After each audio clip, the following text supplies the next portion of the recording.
Good morning, everybody. Please take your seats. We are starting. Dear colleagues, good morning. This is our final SBSTTA-24 plenary, and we have a very packed agenda. Today we have the consideration of outstanding matters, the consideration of L documents, in addition to item 11, other matters, 12, adoption of the meeting report, and then item 13, about the closure of the meeting. Before we proceed with the adoption of L documents, I would like to return to item 2 on organizational matters, election of officers. During our first SBSTA plenary in part 1 of our meeting on May, I remind the members of the Bureau to interact with the respective regional groups to nominate new Bureau members to replace the outgoing members from Finland, Laos, Mexico, Morocco, and Ukraine. I would now like to give the floor to the regions for their nominations. Before we proceed, let me remind you that one consideration for your selection of representatives for your region in the Bureau should be the availability of the nominee to participate in the activities of the Bureau. This requires time. I have personal experience on that. Now I open the floor to the regions for the nominations. I will be asking by regions, so let's start with Africa.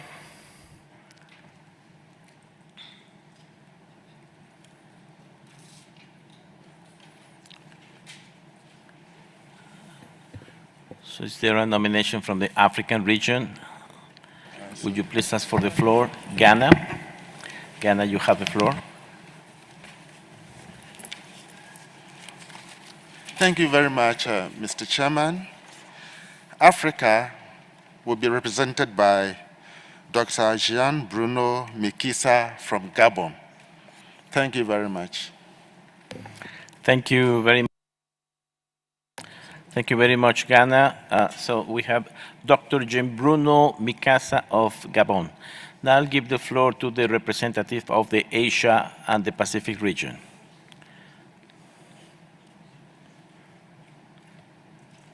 So microphone to Kuwait, please.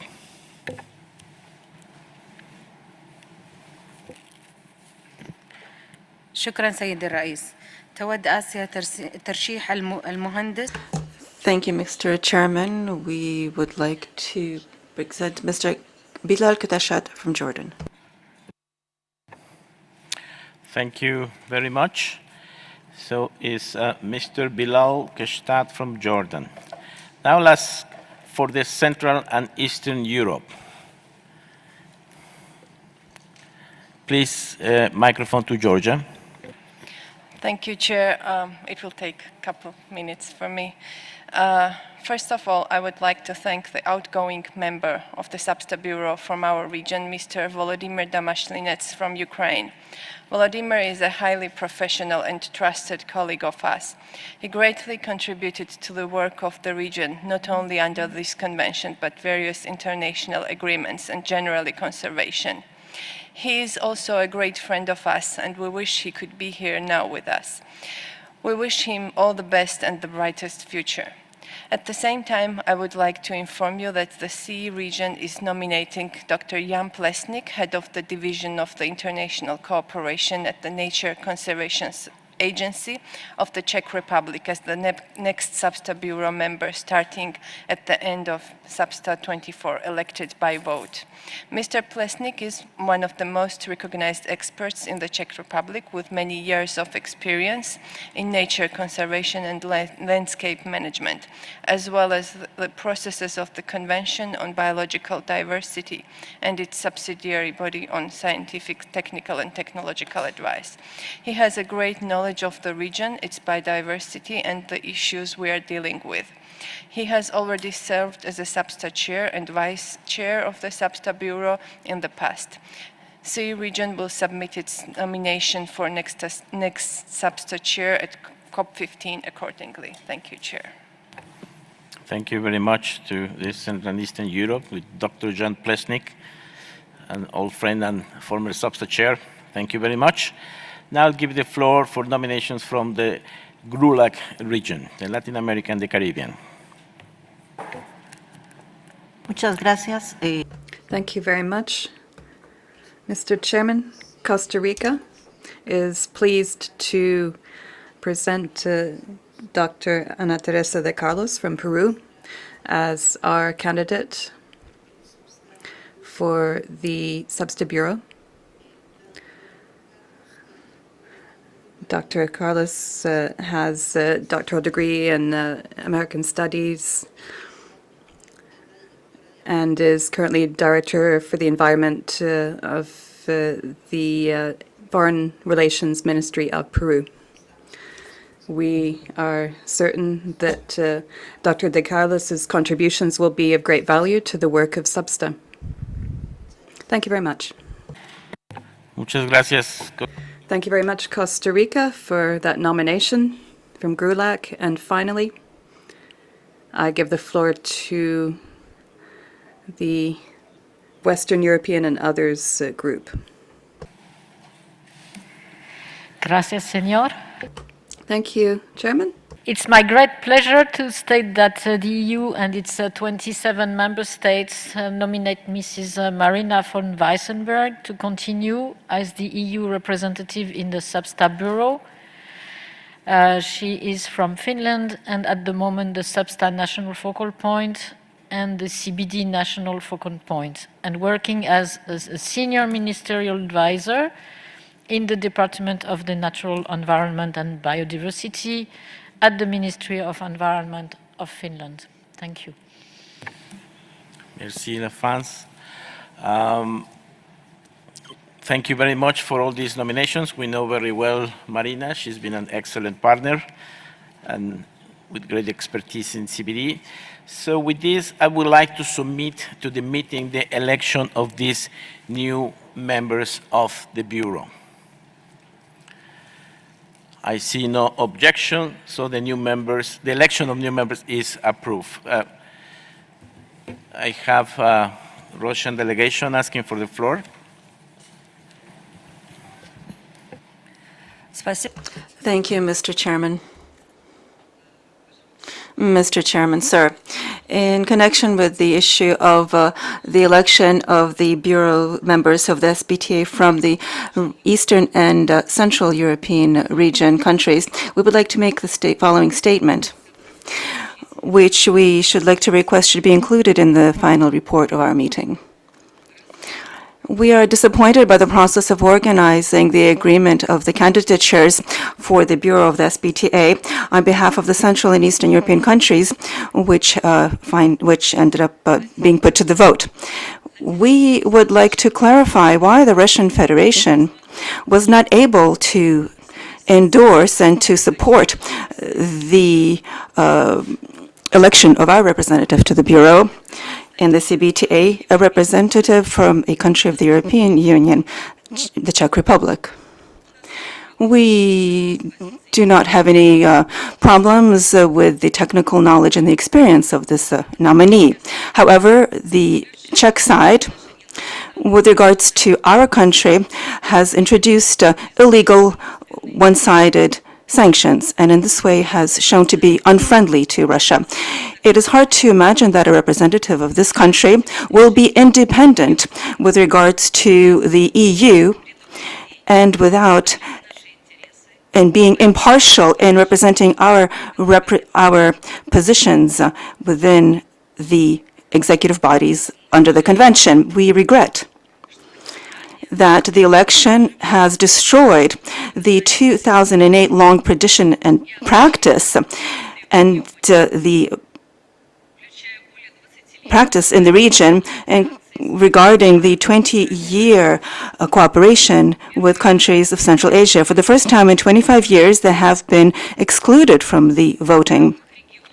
In the region, this will continue to limit the use of the official language of the convention, that is the Russian language, and in this way undermining the principles of multilingualism of the United Nations. Secondly, it has destroyed the balance in the representation and the work of the entire convention. One group of countries, the European Union, for the first time has 2 places in the very important body of the guidance of the convention. This is a blatant destruction of the balance with regards to developing countries, first and foremost, and emerging countries, thirdly.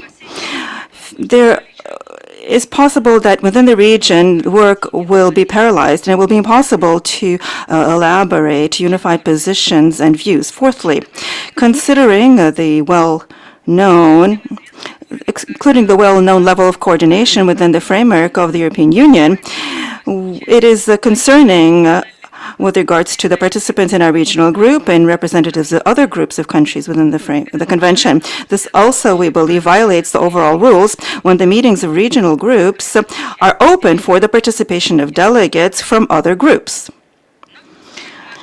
In these new conditions, we expect to see all of the countries of the European Union who are permanently taking part in our regional groups and taking part at our meetings. We would like to have confirmation that the issues that are discussed in our region will no longer be discussed in the group of the European Union. In this way, we also hope that we will be able to take part in meetings of the EU, considering that the EU countries will take part at meetings of our group. Thirdly, we believe that it is unacceptable to exclude countries of Central Asia in working in the region and from excluding them in the elections and the possibility of electing and being elected.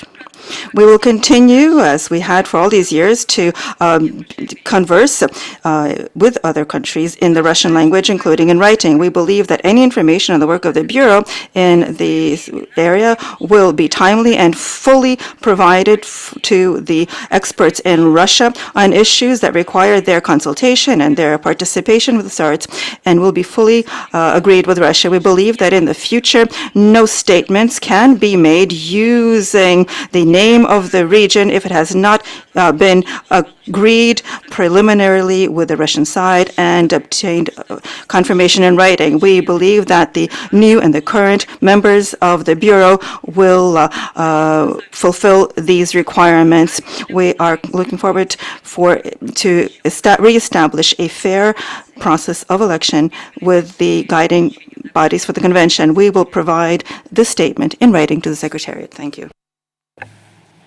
Thank you very much, Russian Federation, for your statement. We will reflect it in the report as request. Now I submit the list for adoption. I see no objection, so the new members are approved.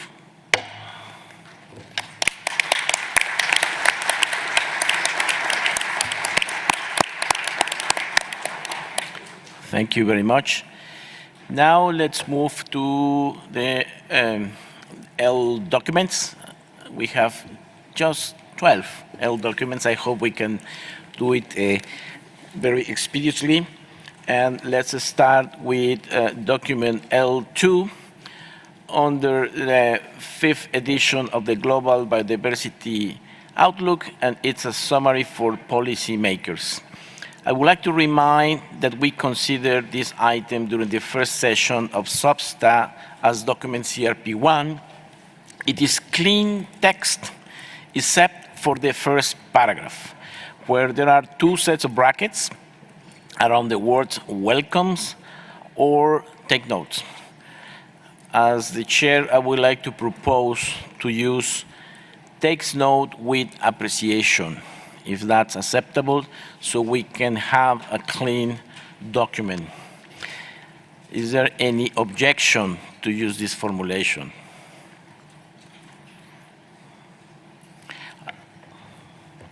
Germany?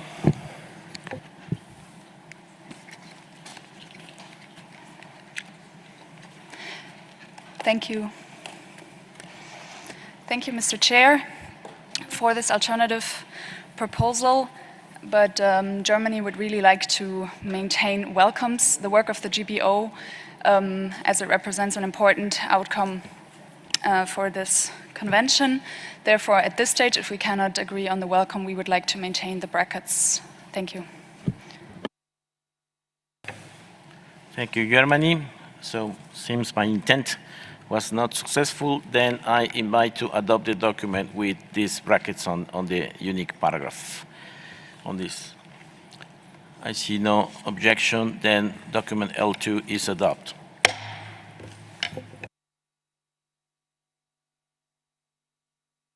Now I invite to go to document L3 and L10. We will see these two documents together on the post-2020 Global Biodiversity Framework. We have document L10, proposed monitoring framework for the post-2020 Global Biodiversity Framework. This document contains recommendations whereby SBSTTA requests to the Executive Secretary to take into account progress at this meeting of SBSTTA to facilitate, under the guidance of the Bureau, a scientific and technical review of the proposed indicators of the monitoring framework, and to make the outcome available for consideration by the working group on the post-2020 Global Biodiversity Framework and the Conference of the Parties at its 15th meeting. The outcome of this process will become Annex I, containing the draft monitoring framework, to document L3, which is our next document to consider. Now I present for adoption document L10, proposed monitoring framework for post-2020 Global Biodiversity Framework. Since this is the outcome of what was agreed during our last plenary, can we adopt this recommendation? I see no. Brazil, you have the floor.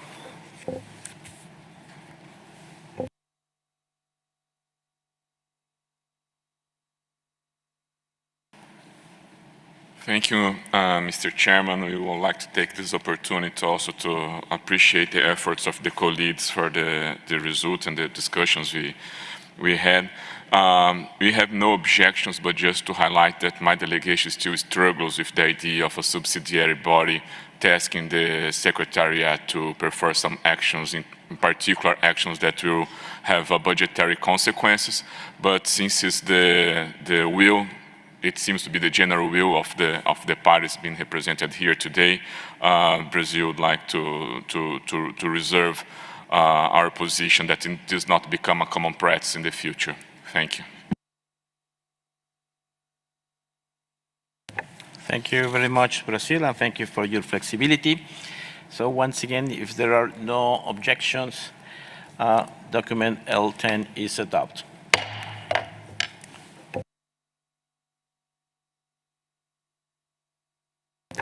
Now let's move to document L3. We have a decision for the COP, which includes two annexes, one on the monitoring framework that is empty, as we know, and number two, on the terms of reference for the ATEC on monitoring, the Ad Hoc Technical Expert Group on monitoring, that, as we know, will take the responsibilities of after the COP, when we see the final version of goals and targets, and the work being done intersessionally should undertake the work to complete the monitoring framework and to present for next SBSTA. This is the relevance of this group.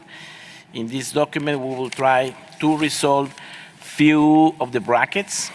So let's proceed with with paragraph by paragraph. I have a number of proposals to help us to move forward. Starting with paragraph 1, I propose that this bracket stay because it is pending to the finalization of Annex I, and we'll add the word Annex I just for clarity because it says the annex and then we have another annex referring to a different thing. So for clarity, just to put add Annex I. I hope this is acceptable to continue with brackets until we have a final version. Is there any opposition? I see no. So let's proceed. On paragraph 2, we have some brackets which we will work on at the COP. So I ask not to think, I don't think they can be resolved here, so we can keep them to move forward.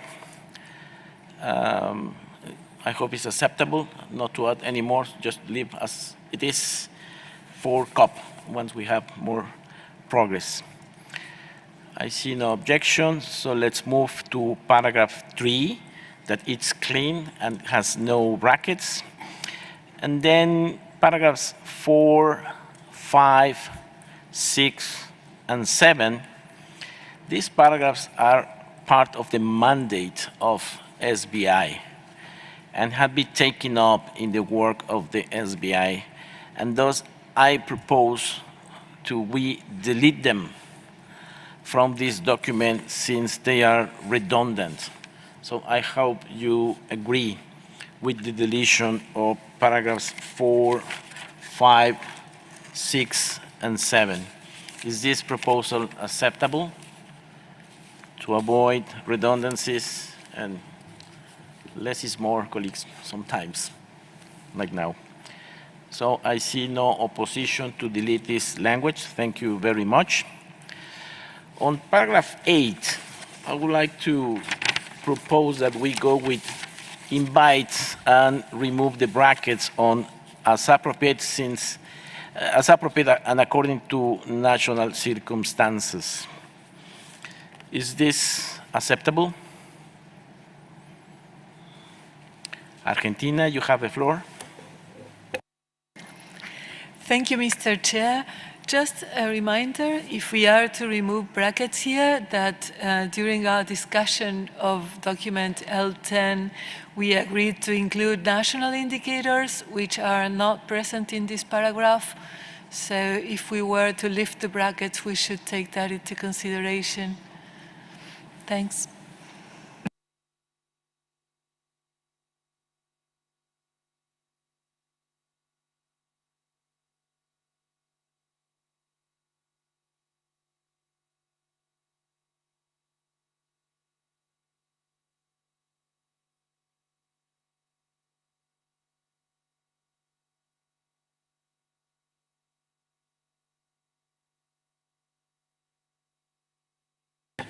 Argentina, muchas gracias. ¿Pudiera decir? Thank you very much. Argentina, could you say precisely where you want that changed?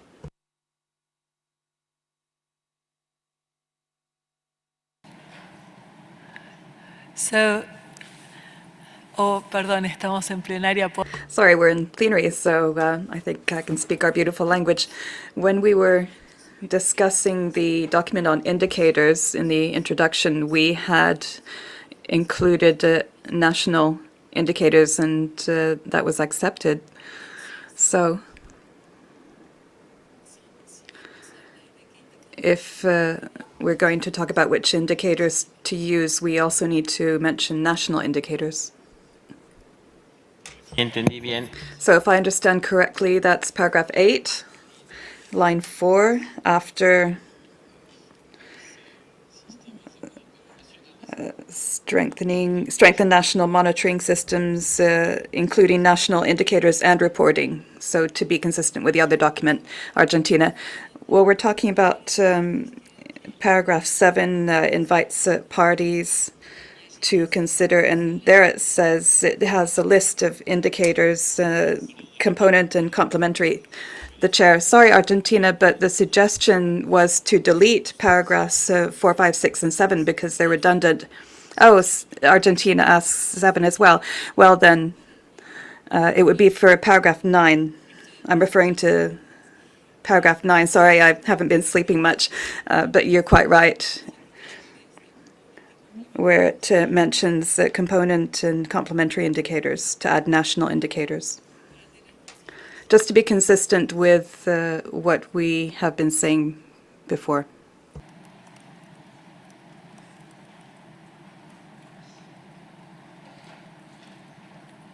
Sobre todo porque Muy bien.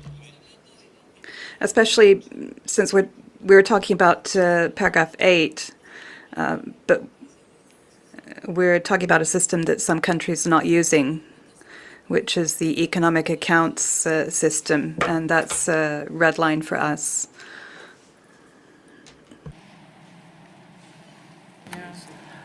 A ver, voy a volver a repetir. So let me repeat again what I suggested for paragraph 8.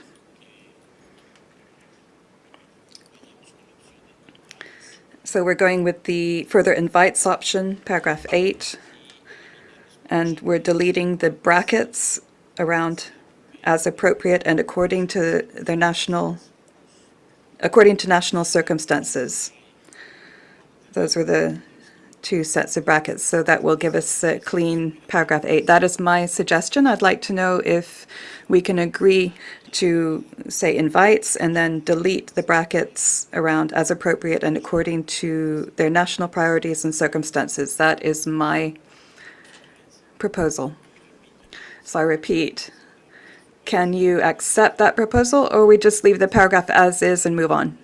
I give the floor to Argentina and Switzerland. Argentina. Well, if we keep as appropriate and according to the national priorities and circumstances, then we can take out the brackets around invites. Otherwise, I would ask us to keep both of the sets of brackets in. Thank you. Thank you very much, Argentina.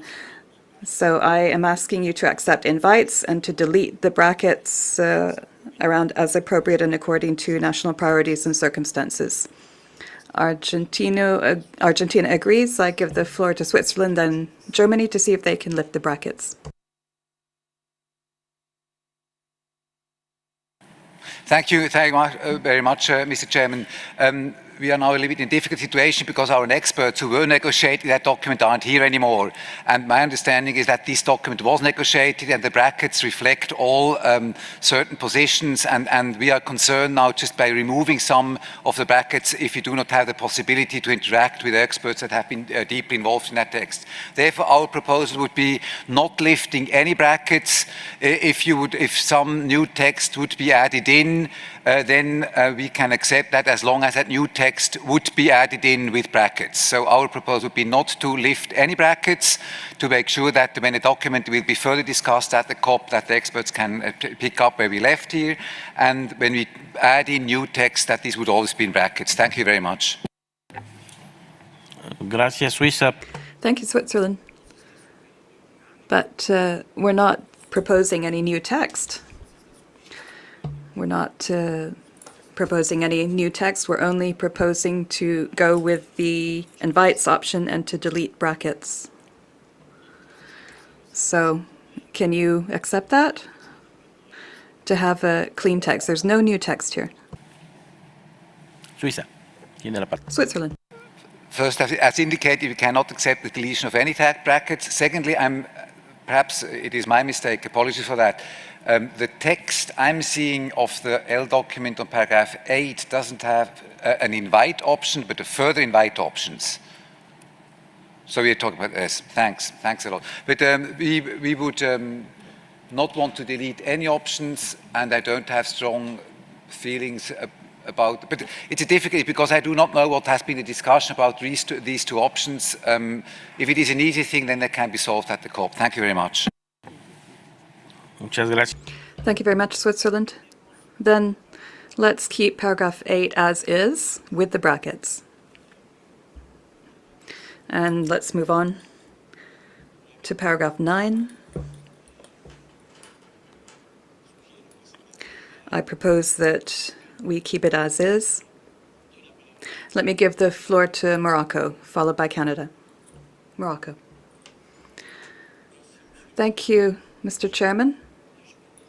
So am I to understand from the Swiss delegation that we are not going to do anything with the brackets in the documents that we are going to be reviewing today?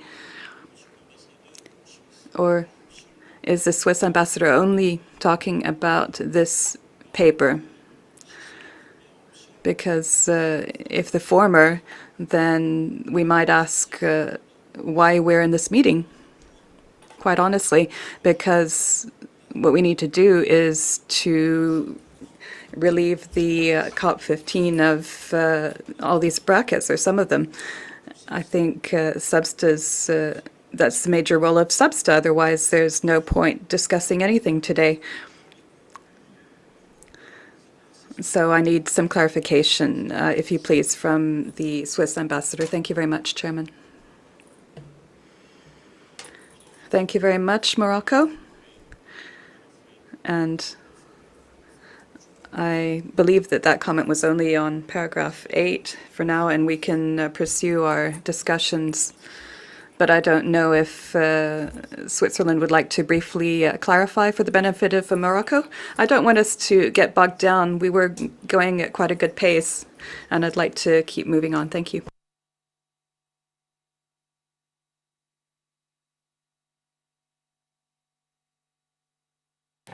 Micrófono para Suiza y luego. Microphone for Switzerland, followed by Canada.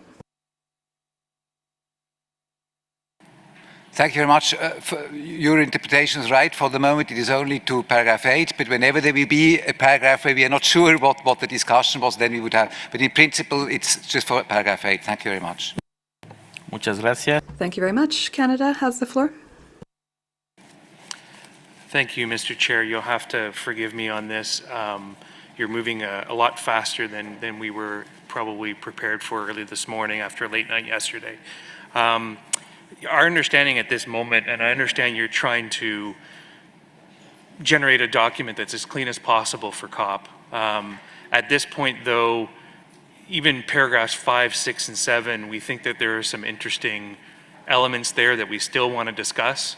And we understand that your proposal was to eliminate all of those paragraphs. At this point, we're not in a position, or we're not prepared to do that. We'd like to leave them in square brackets and continue our conversation at COP. Thank you. Gracias, Thank you, Canada. Well, part of the rationale of deleting those paragraphs is not to have parallel discussions, because these paragraphs are referring to matters that are not up for discussion here in SBSTTA, but they are in SBI. So I believe that would have been a way to avoid duplication and redundancies, because any changes there would have to be inserted here, and that might be confusing for the parties. So perhaps you could reconsider so that we can make headway, because these matters are not within our purview. They're being discussed in SBI. In any event, the final versions might be incorporated during the COP, but it would be good to have a clean document. So I hope you will reconsider, and I hope I can count on your flexibility. But please tell us if you really want to keep them in. Thank you. Canada. Micrófono para Canadá. Microphone for Canada. Thank you, Mr. Chair. Yes, we understand that, and we certainly, you know, if the room feels that way, we certainly won't won't block, but our understanding, if you look at paragraphs 5, 6, and 7, of course, there are connections to that other item at SBI, but it does have implications for our discussions about the monitoring framework. And so we would feel much more comfortable keeping those square brackets, which we can eliminate later at COP or at some other moment. But we're willing to go along with the room. If we're the only ones, we won't hold it up. Gracias. Thank you for your flexibility, Canada.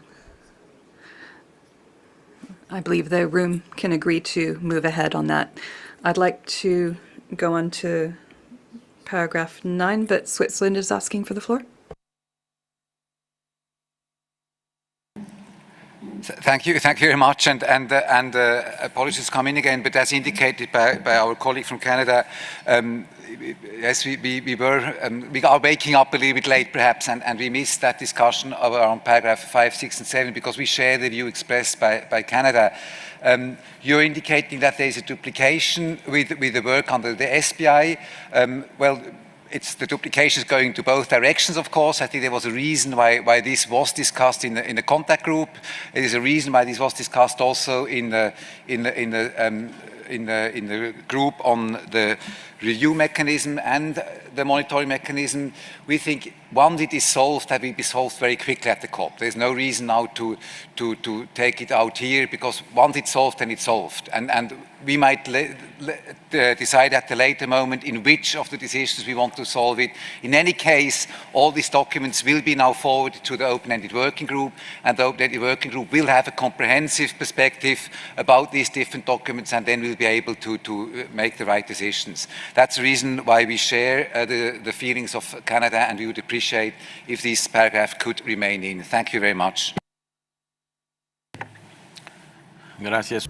Thank you, Switzerland. Well, I'll try.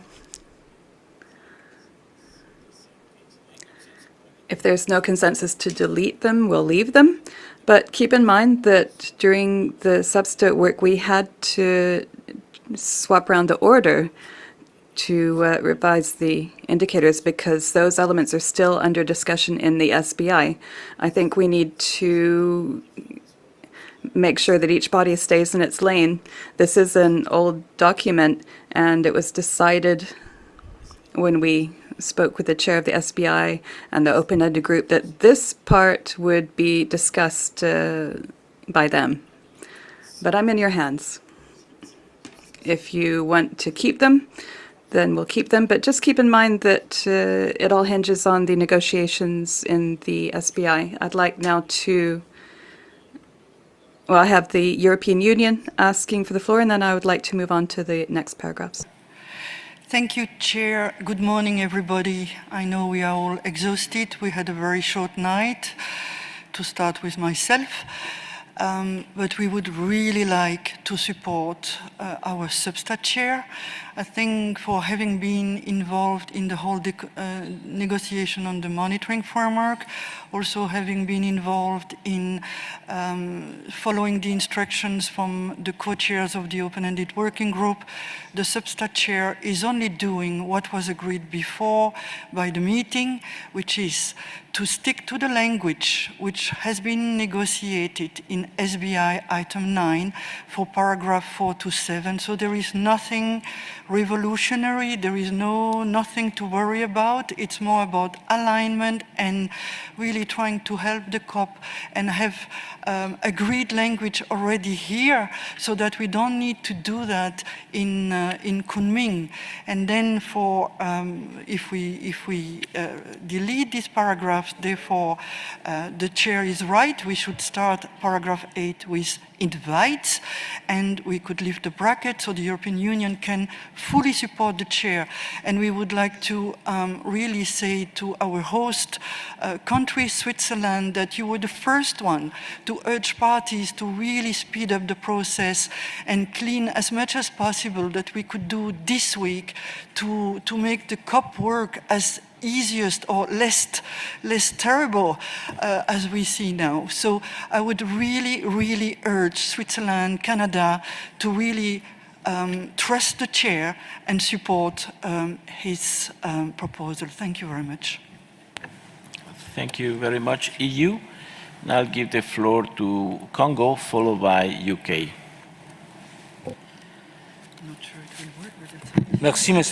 Thank you, Mr. Chairman, for giving me the floor.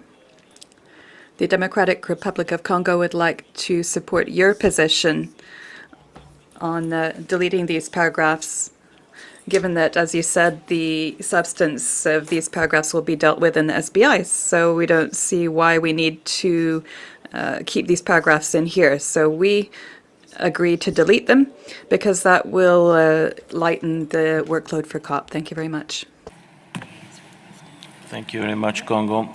Give the floor to UK, followed by Namibia. Thank you, Chair. We also support your proposed way forward here. The reason I've raised our flag, though, was to ask that our colleague, Andrew Stott, who was co-chair of the group and is currently isolating in his hotel room, has asked if he might be given the floor remotely. So if that was possible, that would be helpful. Thank you, Chair. Please go ahead. Andrew Stotts. Please allow remote connection.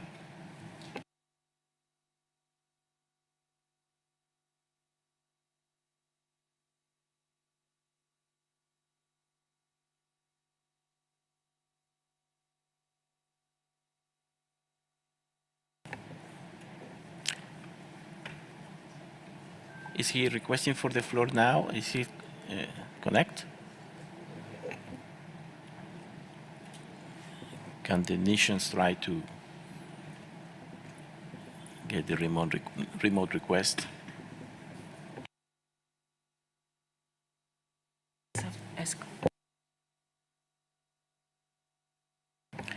Yeah, UK online for technicians.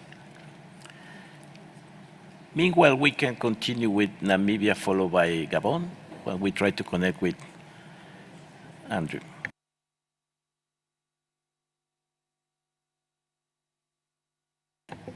Microphone to Namibia, please. Thank you, Mr. Chairperson. As a matter of fact, our lead negotiator from Namibia, who has engaged in this particular topic, would have also wanted to take the floor, but in the interest of time, Mr. Chairperson, Namibia, on behalf of the African group, or in support of what Gabon is going to say, on behalf of the African group, we are sympathetic and appreciate the progress that you're trying to make and the proposed way forward. We do recognize that there are some paras that you propose that need to be deleted, but as for the African group, we had this discussion and our position is still that this document be bracketed in its entirety until we have agreed language on the GBF. I so submit, Mr. Chairperson. Thank you very much.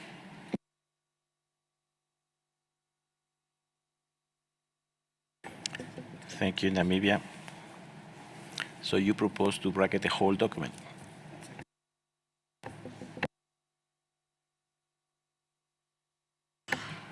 Microphone to Namibia. That's the correct understanding, Mr. Chairperson. We propose that we bracket the entire document. Thank you.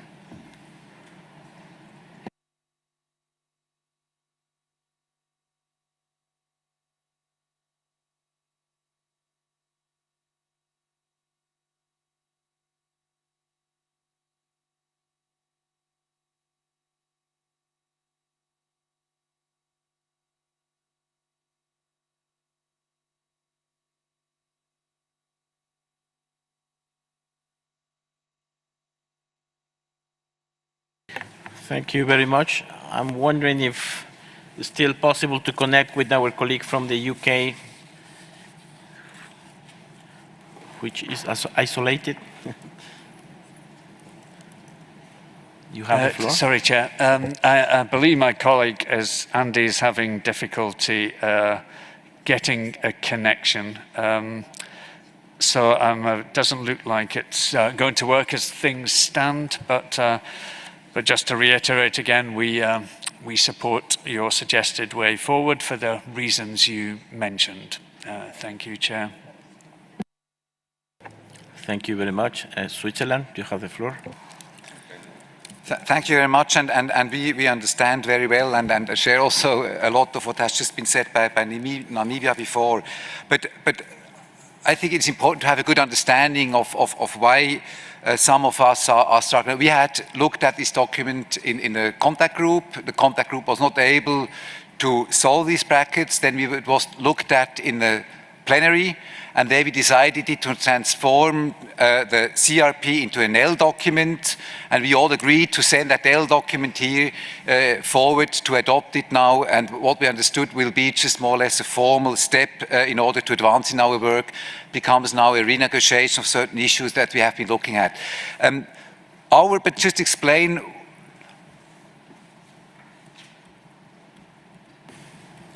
Thank you, Switzerland. I'm not yet finished. I just wanted to wait until you have the time to listen. But just explain what our impression is. These are things that are interlinked. They're interlinked between the excellent work that was done here in SBSTTA is interlinked with the excellent work that was done in SBI, and all the things will come together in an open-ended working group, because this input is going there, and the open-ended working group will have the possibility to look at all these elements together.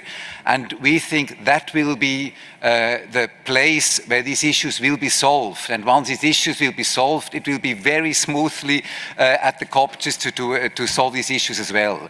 And therefore, we think the right way forward is to leave the document as it is now, have a comprehensive look so that we can solve that horizontally, and then we will not waste time neither here nor at the COP. Thank you very much. Thank you, Switzerland. It's clear that, we will keep the paragraphs, but please understand the rationale behind on the proposal to delete this. We're not discussing these paragraphs here, but it will be a document from SBI making reference to this. And I hope at the COP is not misunderstanding and try to negotiate again same paragraphs into different documents. We need to be aware of that.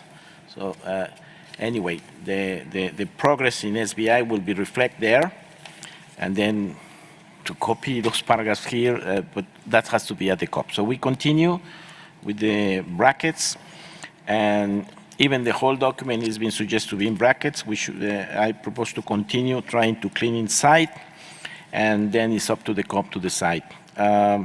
In this sense, we were in paragraph 8.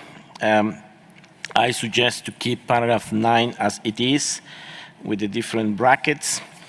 We have no brackets on paragraphs 10 to 14. And on paragraph 15, I would like to ask if we can remove the brackets as there are indicators in the monitoring framework on indigenous peoples and local communities and traditional knowledge. So my suggestion is to take the brackets out and to delete the text in the last brackets and other relevant working groups. Would this be acceptable to delete these brackets as they are indicators? I see Costa Rica.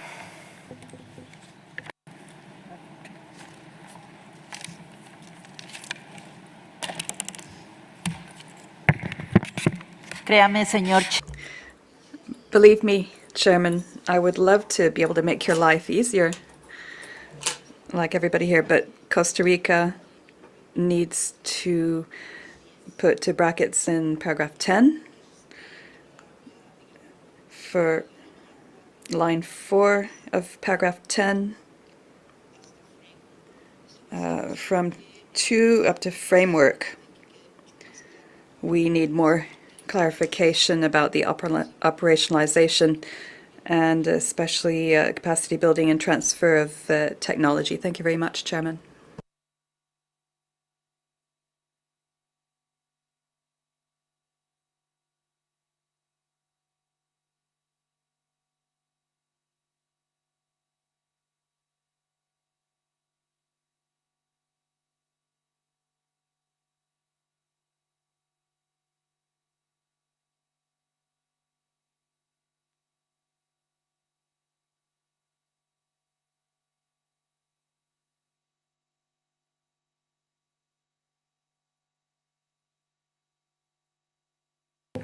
Costa Rica. Costa Rica, could you clarify that proposal? Because if you take out the last part of the paragraph, then it wouldn't make any sense. Invites organizations to do what? Could you be a little bit more specific? Because if you delete that last bit of the sentence starting with to support, we don't know what we're inviting that group of organizations to do. If you please, microphone for Costa Rica. Thank you, Chairman. Well, we want to keep the brackets that are in that last part. Brackets in the last sentence, the risk to support the Perdón, pero el párrafo está limpio. I'm sorry, but that paragraph is clean. There are no brackets in paragraph 10. No. Okay, perdón. Costa Rica, sorry. Well, we want to put brackets in to that part. Costa Rica, sí. Costa Rica, the chair says. But my question is, if you put brackets in that part, then the paragraph doesn't make any sense because we're inviting a group of institutions to do something, but we don't know what. Costa Rica, I understand, Chairman, so let's put the whole paragraph in brackets. Gracias. Thank you, Costa Rica.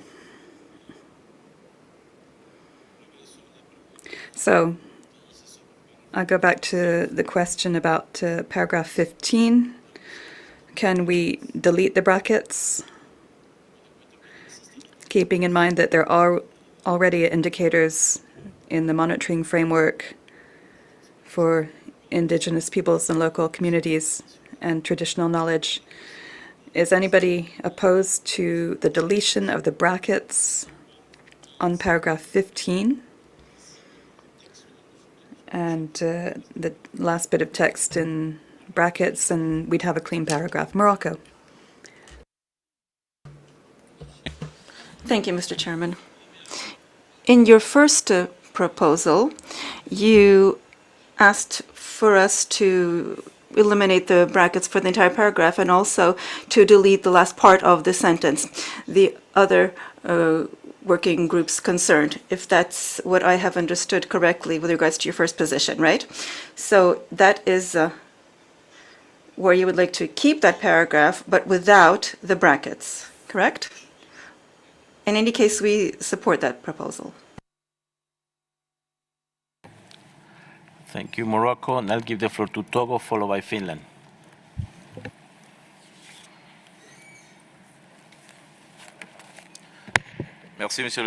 Thank you, Mr. Chairman. I think that we've already expressed our point of view on this document through the statement made by Namibia.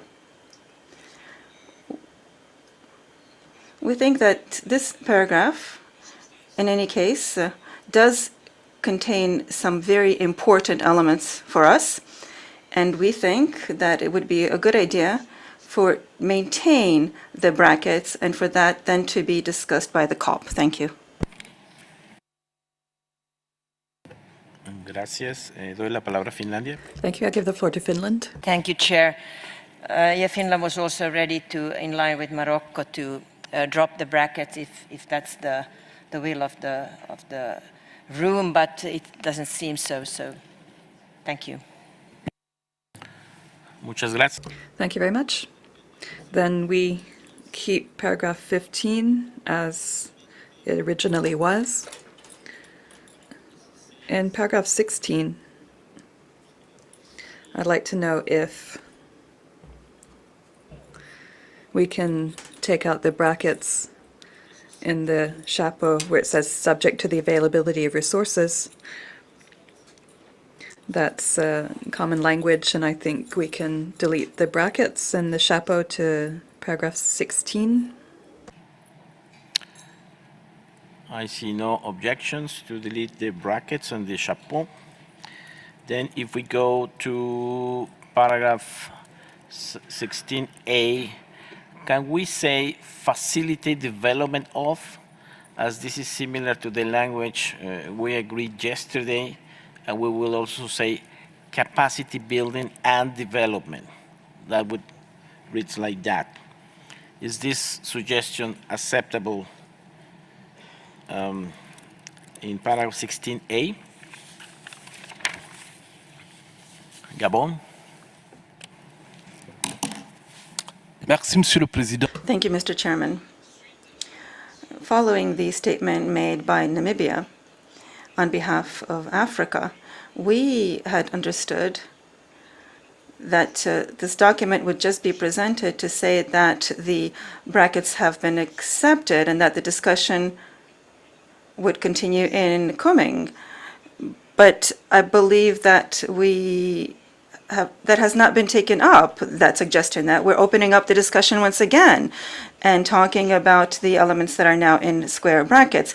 We haven't really understood, Mr. Chairman. Could you please tell us exactly the new methodology for the adoption of this document? Thank you. Gracias. Thank you. Well, we understand that you want the whole document in brackets, but we're also trying to facilitate the work of the COP and seeing what the options are. The document is entirely in brackets nonetheless, and we're going to try to make headway where we can, but yes, all the document will be in brackets. So I hope the room can agree to that. We've only got a couple of paragraphs to go, and we'll see if there are any options for submitting them to the COP. Thank you. I give the floor to Canada, followed by Namibia. Thank you, Mr. Chair. And again, understanding what you're trying to do here and trying to get as clean a document as possible. But I do think that we're starting to go into some elements that obviously there was an agreement in either contact group or CRP discussions. And I'm sorry to take you back, but I think if we're going to start to look at, I think there's a large difference, for example, between asking the executive secretary to make something available or facilitate the development of.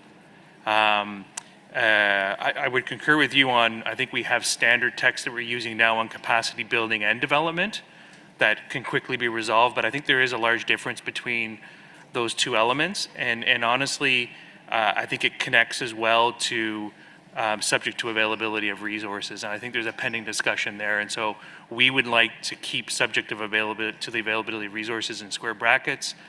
We would be fine to have capacity development, building and development, because we think we've pretty well agreed on that. But we'd like to leave the rest of the square brackets as is. Thank you.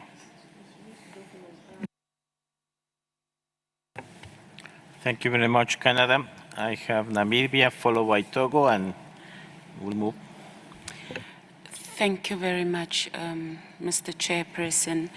In response to the question of clarity posed by my colleague, Namibia would just like to indicate the following, that yes, we have bracketed the entire text. Yes, we appreciate the process in terms of moving forward in order to see how best we can clean up the text for the issues that can be resolved either here or at the COP. However, as the African group, we would like to reserve our right on all the issues that were bracketed in order for us to still come back if necessary, even though we're going to discuss it here at this meeting. So we want to reserve our right to that. Thank you so much. Thank you, Namibia. And well, that's the idea. You will have the options there, but you have your right to take decisions at the COP on the whole document, since the whole document is in brackets. So we are presenting also options to move forward to facilitate the work of the COP. Togo, followed by Switzerland. Monsieur le Président. Thank you, Mr. Chairman. As Namibia has just indicated, I was thinking that the procedure that you have put in place now means that you are making efforts. But once we have decided that the document should be put in brackets entirely, then on certain documents, we're not going to really issue any decisions or comments right now. If we are trying to decide whether or not we're going to remove brackets from certain paragraphs, a certain number of countries in that process is not going to be able to actually make any decisions. Aren't we, in fact, losing a bit of time by trying to do this? Because we still will have to come back to these issues at the COP. That is my concern, Mr. Chairman. Thank you. Thank you. Last speaker on this is Switzerland. Thank you very much, and I very well understand the intervention by Togo and also by Namibia. Just a question, is my understanding right, that's a question to Namibia and the African group, is our understanding right that they would like to have brackets around the full text of that decision if we start to change it, what has been transferred as a L document into that meeting, but that these brackets would not be needed if we stay with the documents as it was coming into this meeting. We would understand that situation, that we had discussed that already, we had discussed that in plenary, we had agreed on certain amount of brackets, and is my understanding correct that the African group, if we would leave it as it is and not touch it, then we wouldn't have to bracket it as a whole, but if we start to change what we have agreed upon already, then the whole document only would have to be bracketed. Thank you very much. What I understand is that the whole document is in brackets, and even we tried in some places to fix some of them. The request was when we were almost at the end of this section of the document. So my suggestion is to show the document in brackets and the few intents we made, and leave it for consideration to the COP to check it. At least we try in some places, but the whole document is in brackets as request. I have South Africa on the floor. Thank you, Mr. Chair. While recognizing that this document only includes decisions linked to the monitoring framework, South Africa would like to recall discussions during the first part of the meeting of SBSTTA-24, when a number of parties highlighted the important role that the Global Partnership for Plant Conservation has played in promoting plant conservation and contributing to the 2050 vision for biodiversity.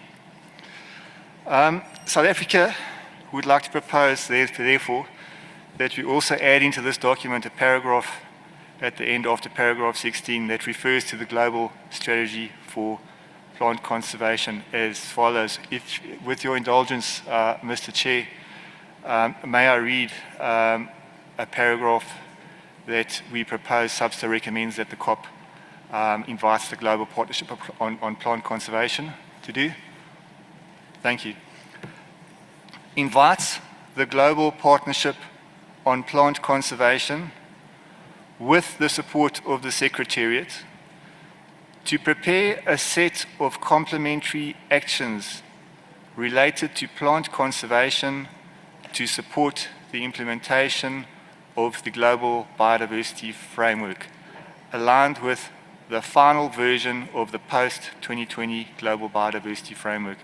Other relevant decisions adopted at COP15, as well as previous experiences with the implementation of the Global Strategy for Plant Conservation, as described in the 5th edition of the Global Biodiversity Outlook and the 2020 Plant Conservation Report, to be considered by a meeting of SBSTA following COP15.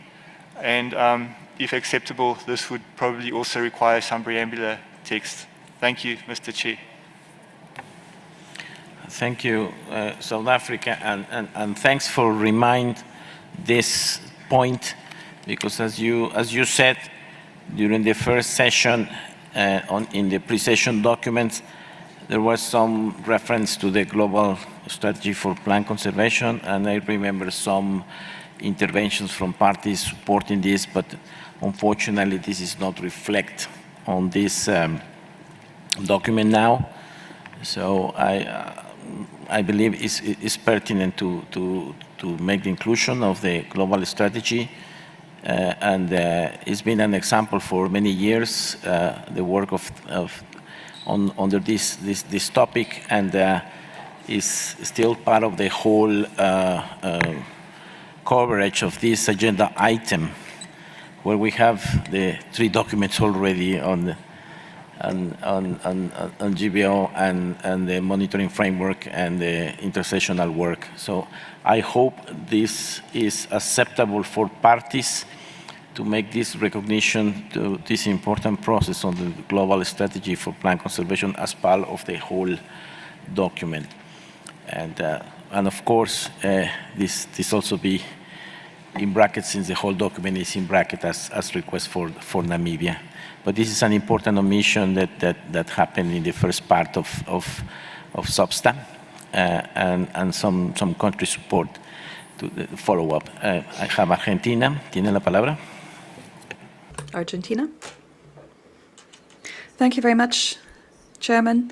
Just a request for clarification on this proposal. Where in the document will it be inserted? We need to understand the scope of what we're deciding. It's not clear to me. Thank you.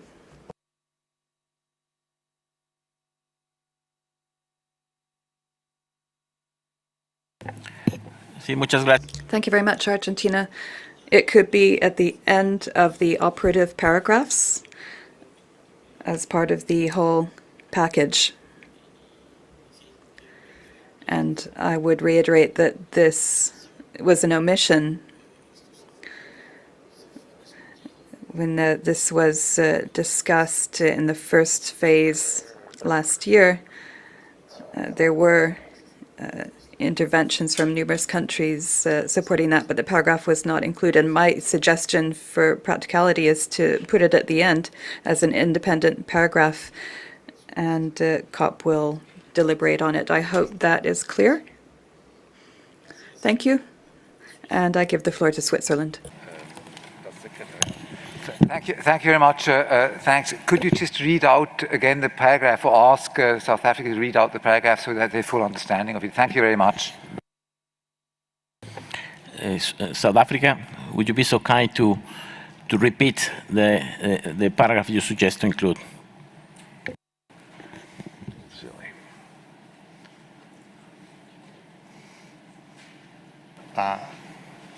Okay. With pleasure, Mr. Chair. Invites the Global Partnership on Plant Conservation, with the support of the Secretariat, to prepare a set of complementary actions related to plant conservation to support the implementation of the GBF, aligned with the final version of the post-20 GBF. Other relevant decisions adopted at COP15, as well as previous experiences with the implementation of the global strategy for plant conservation, as described in the 5th edition of the Global Biodiversity Outlook and the 2020 Plant Conservation Report, to be considered by a meeting of SBSTA following COP15. Thank you, Chair. Thank you very much. I hope this is clear. And we had the experience when the global strategy for plant conservation born many years ago. After the COP in Nagoya, it reformulated a new version aligned with the Aichi targets, and it's been inviting the Global Partnership for Plant Conservation to do the same, but now aligned with the new framework when we have it. It's a very important contribution to our convention, the work that this partnership does. I hope this is acceptable and the explanation is clear to Switzerland. You have the floor. Thank you very much, and indeed that was very helpful, and thanks also that we could hear the text again. We can agree with it, but we would of course suggest to include a standard formulation subject to available resources. Thank you very much. Thank you very much. I have Canada. Thank you, Mr. Chair. Just 3 quick points. One, first to say, of course, we've always been very supportive of the global strategy for plant conservation and continue to be in that situation. I mean, we certainly, we think it would have been really useful to have a conversation in opening plenary and at the CRP level about this. It would have been good to have that discussion. We understand that sometimes with our tight timelines that things get missed. But lastly, and my third point is, I do note that this draft decision is about the monitoring framework. It's actually about scientific and technical information to support the review of the updated goals and targets and related indicators and baselines. And so I wonder if this is the right place to put that paragraph. I don't think we need to spend time right now on figuring that out, but just maybe asking the Secretariat that it might be better to find a different place to put it, because I'm not so sure it fits here. But I'll let you guys think that through. Thank you. Thank you very much, Canada. You are right. This document is mainly devoted to the framework, but when we address the agenda item 3 in general, on the pre-session documents, this element was there. I hope Secretary can find the best way to reflect this for the COP. But it's important to bear this in mind and use, as you know, the ultimate decision is taken at the COP, but to give a way forward from the COP to continue with the global strategy for plant conservation. So I rely on the good offices of the Secretariat to deal with this when preparing documents for COP, if it's agreeable by the room.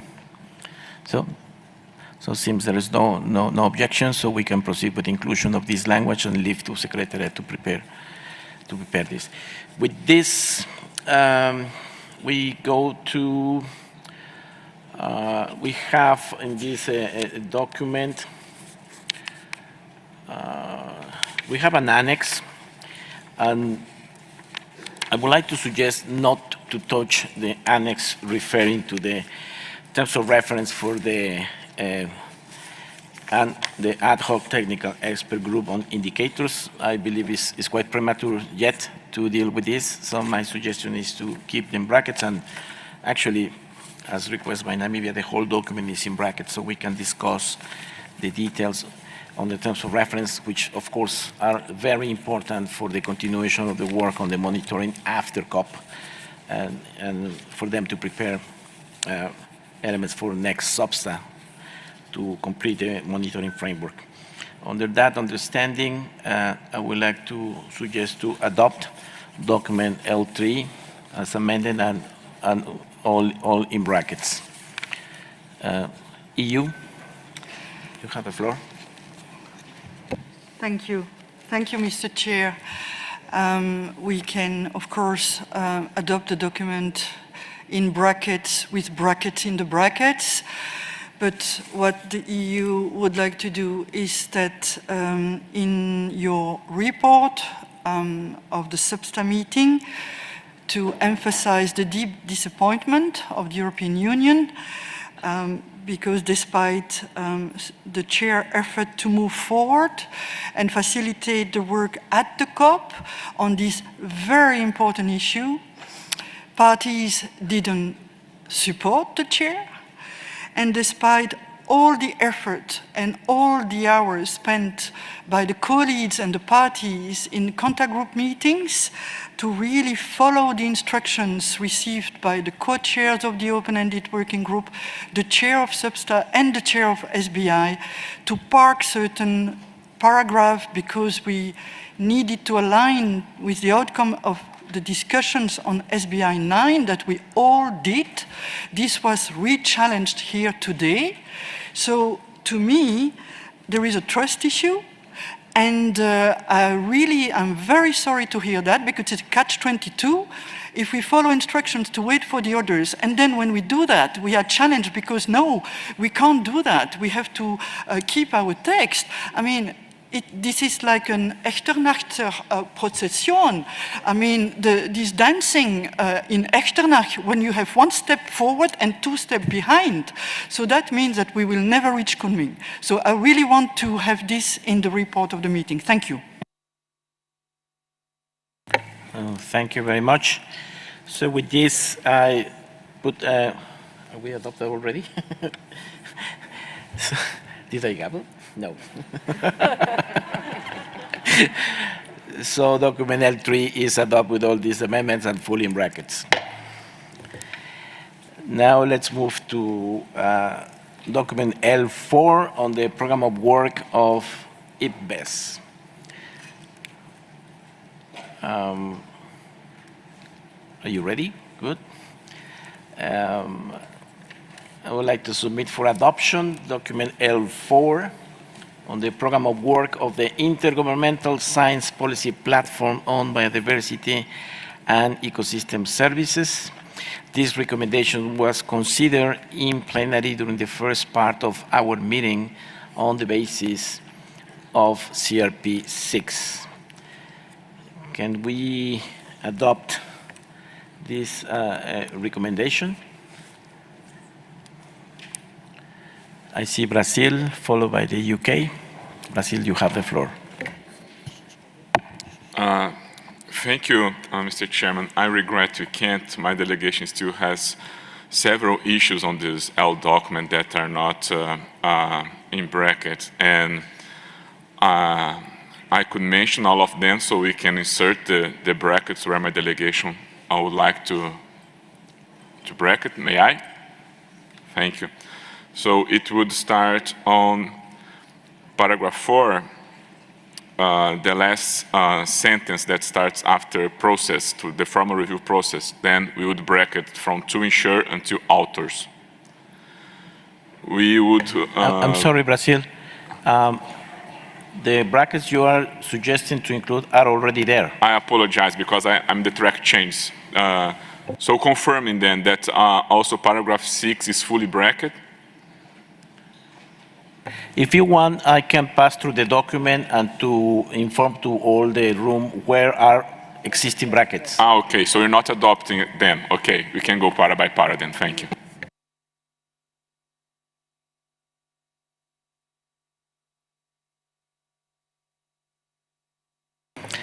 Yeah, so just let me tell you that all the preambular part is clean. We have in paragraph 4 two set of brackets, one on takes note and welcomes. Also the last part, as you mentioned, to ensure that relevant until authors. Paragraph 5 is clean. Paragraph 6 is fully bracketed with brackets inside. Paragraph 7 is fully bracketed with brackets inside. Paragraph 8 is clean. Paragraph 9 is bracketed. Paragraph 10 and 11 are clean. Paragraph 12 is fully bracketed, and paragraph 13 is clean. So I hope this I hope that you don't want to include any party more brackets, but that's why I suggest to adopt the document as it is with all brackets inside, the ones I mentioned. Brazil, you still want to have the floor? Yes, thank you for the clarification. I would like to request brackets on para 10 as well.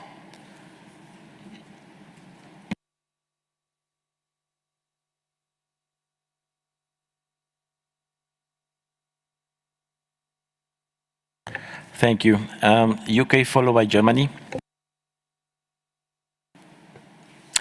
Thank you, Chair.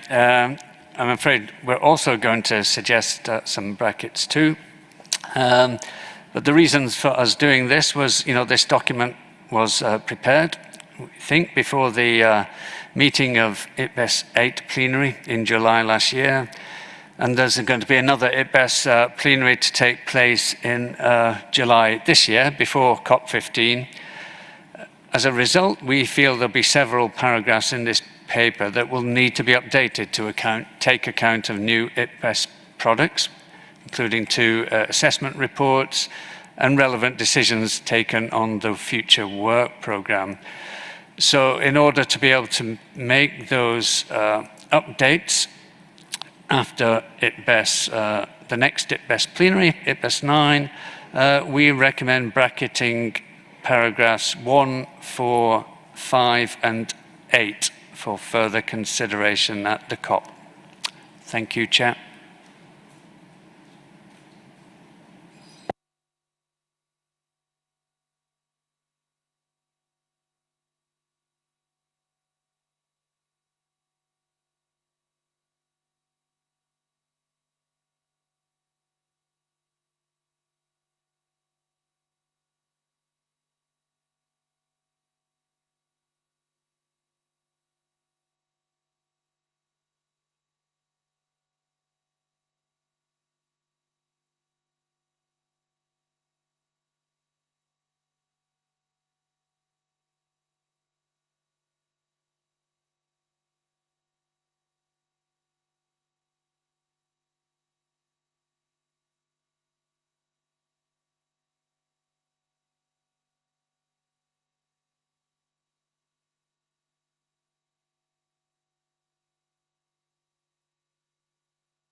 Thank you very much. I'll give the floor to Germany, followed by EU.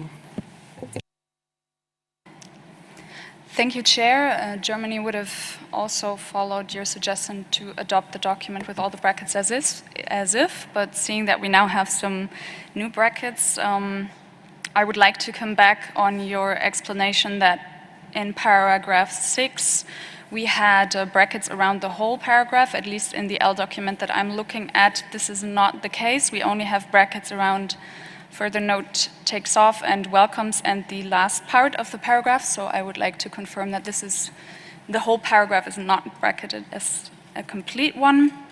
Then regarding the new brackets suggested just now by Brazil and the UK, it seems a good idea to reflect on the outcomes by the following the coming IPBES plenary.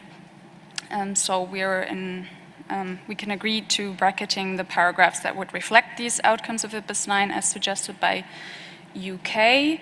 Regarding the brackets around paragraph 10, which is a reflection of the proposals that were discussed last year at the virtual formal session to have a bit of a more structured way of how the SBSTTA can take note and discuss the outcomes of the IPBES. We are wondering why this paragraph should now be put in brackets. Thank you very much, Chair.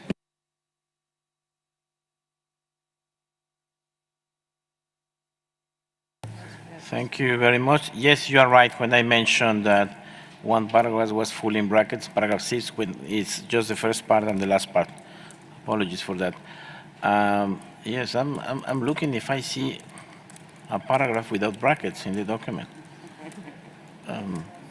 Then I think that we can do is to adopt the document with all these brackets. Well, I still have 2 requests from the floor, but seems it is clear that this document also needs to be updated.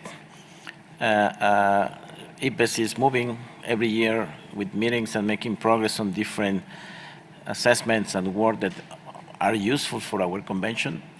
And I think that we need to have the latest state of the works for the COP to decide how we want to continue collaborating. We might remember that the rolling program of IPBES is open also to receive requests from our convention for more work and assessments that can help to implement our conventions, and in particular with the new phase of the global framework. So still work to be done. It's understandable that we need to update some sections. I have the EU followed by Congo. Thank you, Mr. Chair. In fact, we fully support the intervention from Germany. We had exactly the same point, and we would like to ask Brazil to explain why they come now with this new bracket around paragraph 10, because that was agreed a while ago, and it's the way to have a good interconnection between CBD and IPBES, and we don't see, as Brazil is a party from both, what is the problem with paragraph 10. So we would like to, normally we don't do new things when we discuss L documents, apart from, of course, what UK said, which makes perfect sense. It's a problem of timing. But for paragraph 10, we would like to have an explanation from Brazil. Thank you. Thank you very much. Does Brazil would like to react, to respond? You have the floor. Thank you, Mr. Chairman. I don't think it would be the appropriate time to elaborate further on the issue. I just want to recall that you had virtual meetings. We did not have enough time to further consider it. It's not that Brazil opposed the idea that's contained on this para 10. It's just want to be more clarity on how it would be implemented. In abstract, the idea is very good, but when it comes put in practice, in particular, when you take into consideration past management of IPBES in relation to their rules of procedures, we need to be extremely careful on how we move forward. So Therefore, I think that it's not the time now to have this consideration here, but it's not an opposition from Brazil, it's just a lack of clarity of how things will move. And I'll take this opportunity also to highlight that there is a difficulty here because there is a specific group of parties, they have some expectations that are not the reality, and they get frustrated because they come here to the plenary with this expectation. They see it's not reality, but it's the expectations they have. It's not, if there was more opportunity to discuss and talk, I think they would, their expectations would be closer to the reality of what the most majority of the parties are willing to do here and talk about. So I would like to put this point now, and to avoid this in the future. Just let's try to meet the expectations of what's the other parties' considerations as well. Thank you. Thank you, Brazil. Congo, you have the floor. Merci. Thank you very much, Chairman, for giving me the floor. The DRC is speaking on behalf of the Africa region. We must recall that this document and these matters were scheduled 3 times, but were never discussed because of all of the other issues up for discussion that were programmed. But this is nonetheless a paper of concern to us, and we support the proposal to send this to COP for future negotiations. We should recall that the modalities of cooperation between IPBES and the COP remains to be clarified. And this is what is creating some confusion. The IPBES plenary decisions are directly transposed into the COP decisions. Yesterday we had a discussion on concepts such as Mother Earth, and it was approved by the IPBES plenary, but not yet by the COP. So that's why we're having these frictions, nature and health-based solutions, etc. So this is why we believe that this should be subject to further negotiation. Thank you. Yes, thank you. Yeah, as I said, there's a lot of issues that IPBES is doing, and it could be more as we can request also. I have Côte d'Ivoire.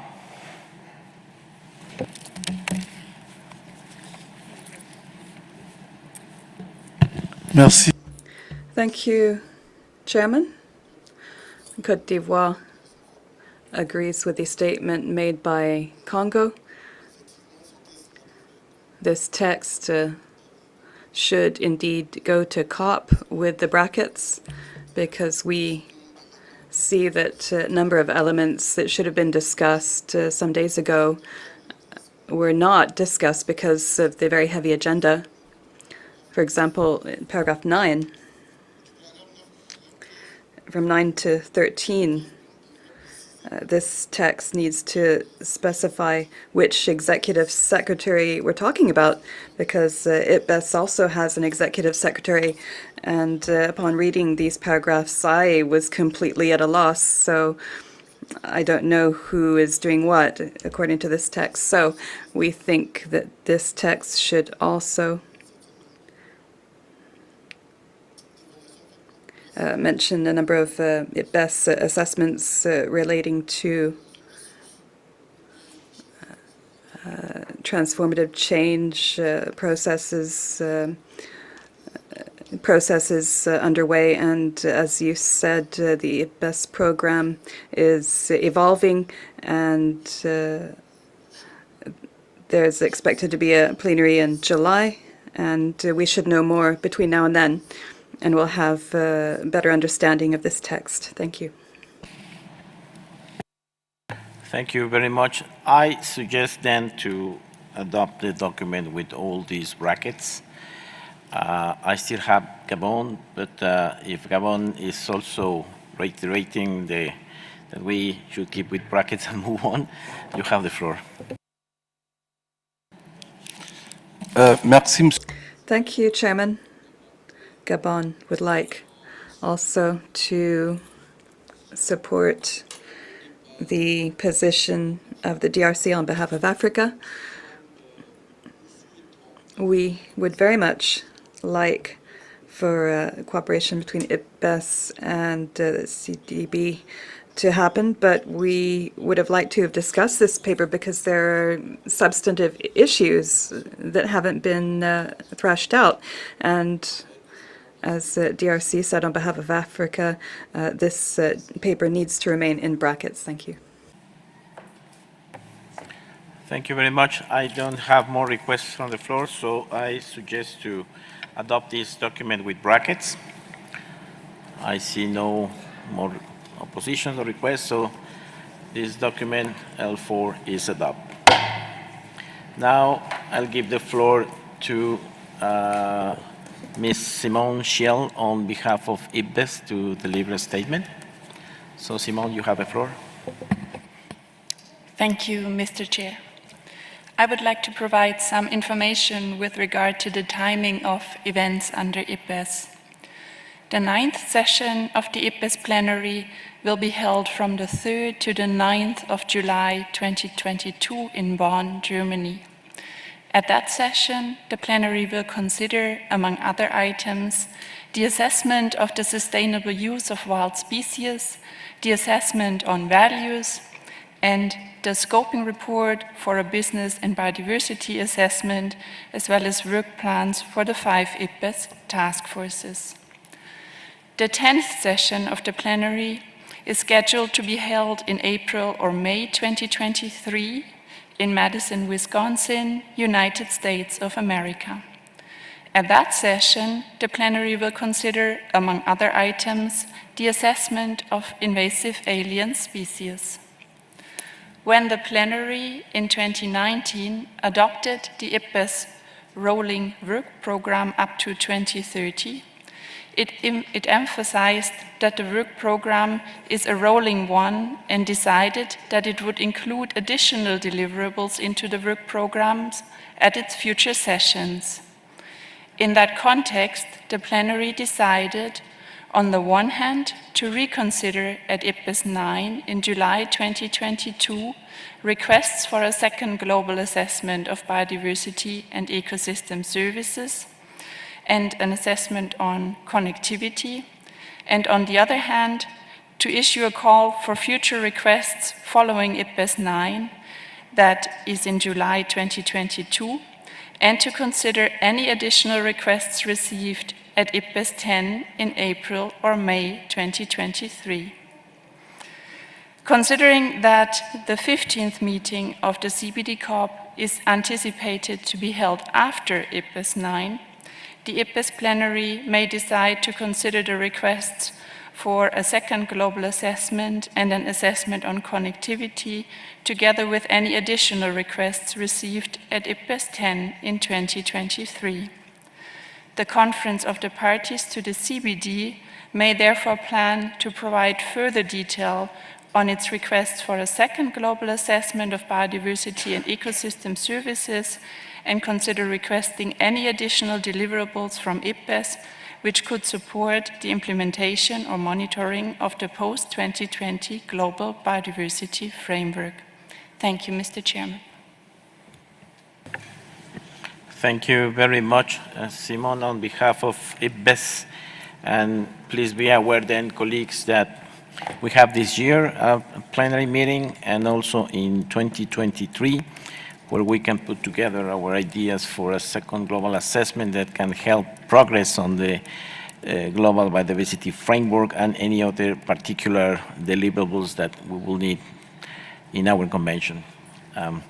Thank you very much. With that, we close this agenda, this topic, and I invite you now to move to document L5 on synthetic biology.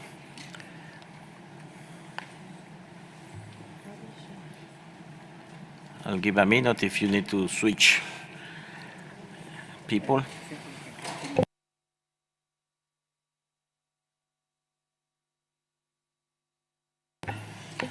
Okay. I would like to submit for adoption document L5, which was produced during part 1 of our meeting. The document significantly advances our discussions. However, it still has numerous brackets in the preamble, operational paragraphs, and the annex that will eventually need to be resolved. Can we adopt these recommendations with all these brackets? I don't see any request, so document L5. Oh, Brazil. Brazil, you have the floor.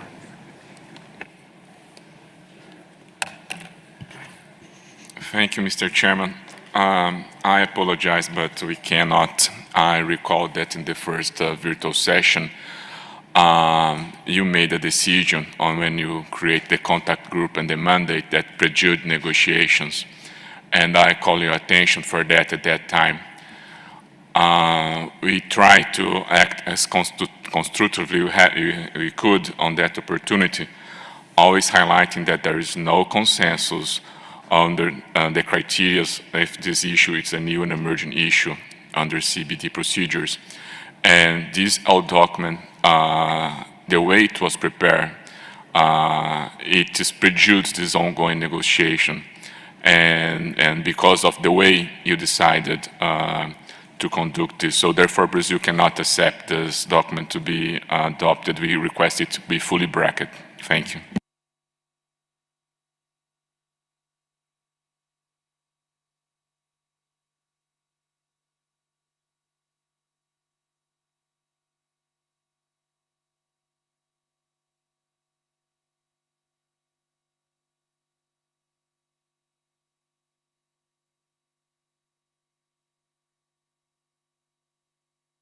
I'll give the floor to Canada.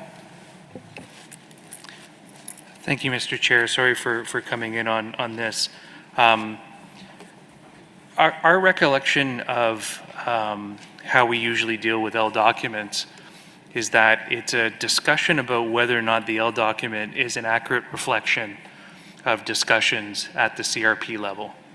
And that's really, it's a final moment to make sure that we didn't make any mistakes, that we didn't reflect something in the wrong way. And so using this moment to raise new issues is usually not something that we do.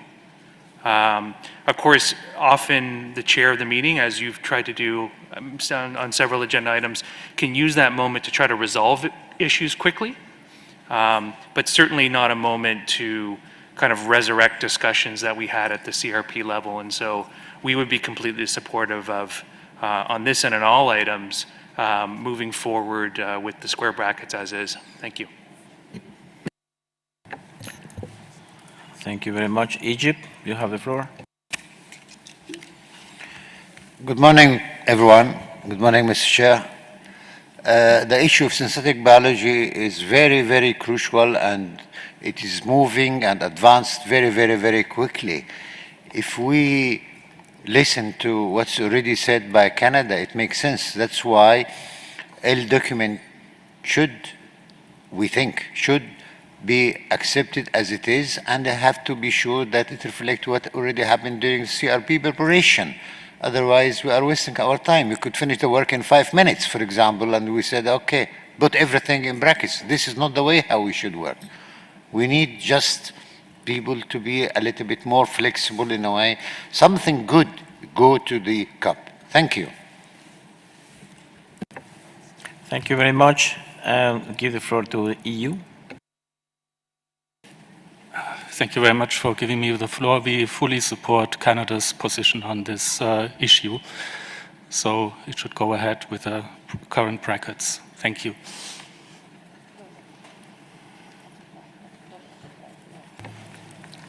I'll give the floor to Colombia, followed by Finland.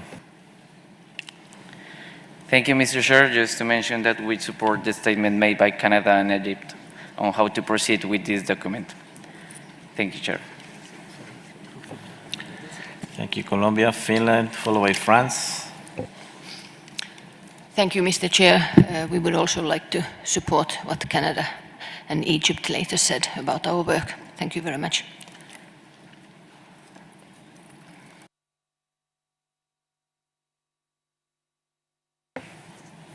France, you have the floor, followed by Austria and Israel. And Merci, Monsieur. Thank you, Chairman. We also support the statements made by our colleagues from Egypt, Canada, and others. Thank you. I'll give the floor to Austria, followed by Israel. Thank you very much, Mr. Chairman. I can be very brief on that. I fully support the statements done before by Canada, supported by Egypt and many others. So we support going with this document with the square brackets as they are. Thank you very much. Thank you. I'll give the floor to Israel, followed by Brazil. And the list is going, so I would like to see if we can move forward after Brazilian consideration of these points. Israel, you have the floor. Thank you, Chair.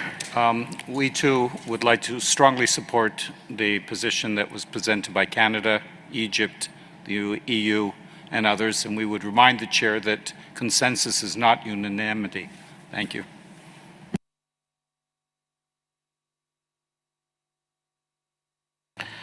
So Brazil, you have the floor. Thank you, Mr. Chair. My suggestion then would be that we close the discussion on this, accept all the brackets as they are without going para by para.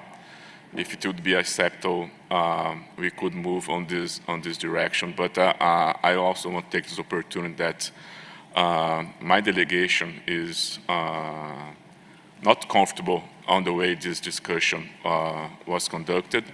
And we have many issues that we would like to those other parties be aware that have lots of reservations on where they are. So in the sense of trying to meet the expectations of parties and in order to move ahead and not go into details, if it is possible, then just to close the discussions on this, adopt it as it is, as it presented, without going para by para, I would appreciate and I could go along. Thank you. Thank you, Brazil, for your flexibility. That's exactly what I am suggesting, to not to touch the document, to adopt it with all the brackets inside that are reflecting different views. I mean, it's a very complex issue. And so I have many requests from the floor. I invite them to the floor to adopt this document as it is with all brackets inside. Is there any opposition? Thank you very much. I see no objections. Oh, Peru. Peru, you have the floor. Pero, bueno, entendía que... But I thought we could move on since we had agreed. Peru has the floor. Thank you very much, Chairman. I regret to say that this session isn't going as you hoped. You wanted us to be flexible and not to overload the COP. And we are uncomfortable as a delegation. We took the floor for a number of options that haven't been addressed. And what I'd like to say about this matter, briefly, is that in particular, we want the annex to be in brackets. Thank you very much, Chairman.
Gracias. Thank you, Peru. Let me say, well, you're asking for the floor, but I'm not going to give it to you, so please remove the request. I want it to be empty, mic number 89. I think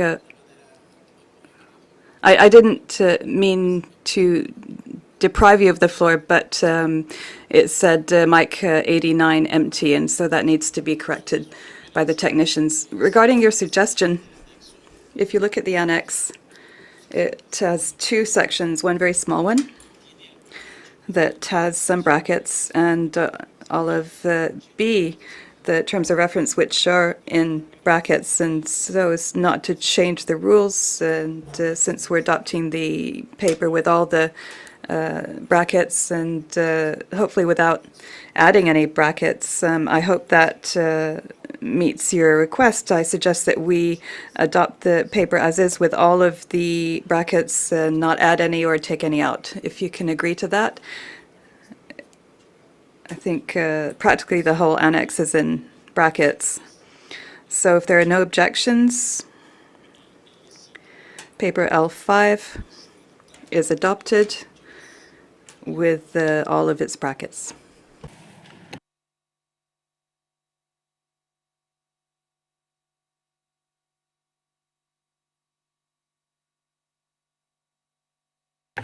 Ahora pasamos.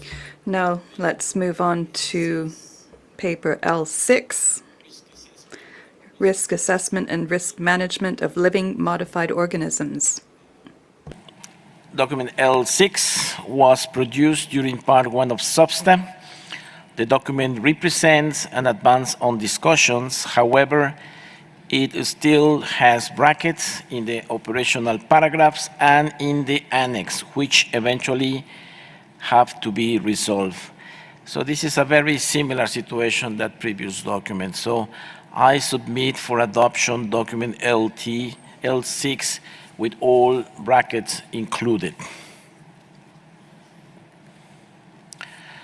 I see no objections, then document L6 is adopted.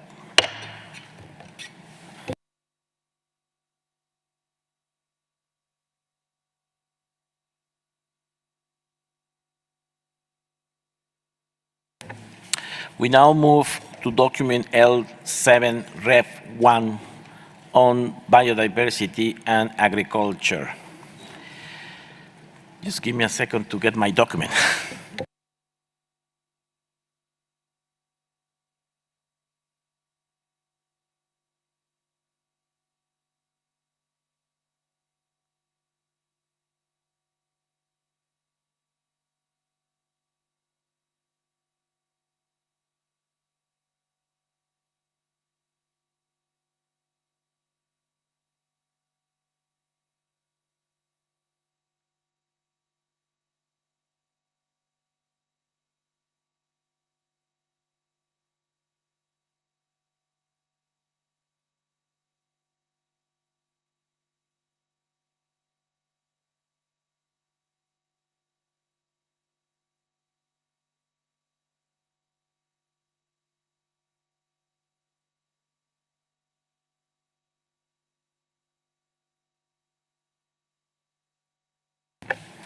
Okay, this document contains a draft recommendation which was considered during the first part of our meeting, as well as an annex containing the draft plan of action 2020-2030 for the International Initiative for the Conservation and Sustainable Use of Soil Biodiversity, which was considered by a contact group on Wednesday, 16 March, in plenary on Saturday, 19 March, when it was approved as a CRP5 together.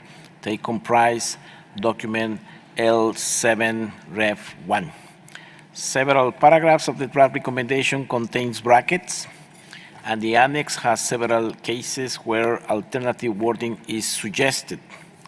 Also, an editorial change will be introduced in paragraph 2 regarding the preliminary findings of the report on the state of knowledge on soil biodiversity.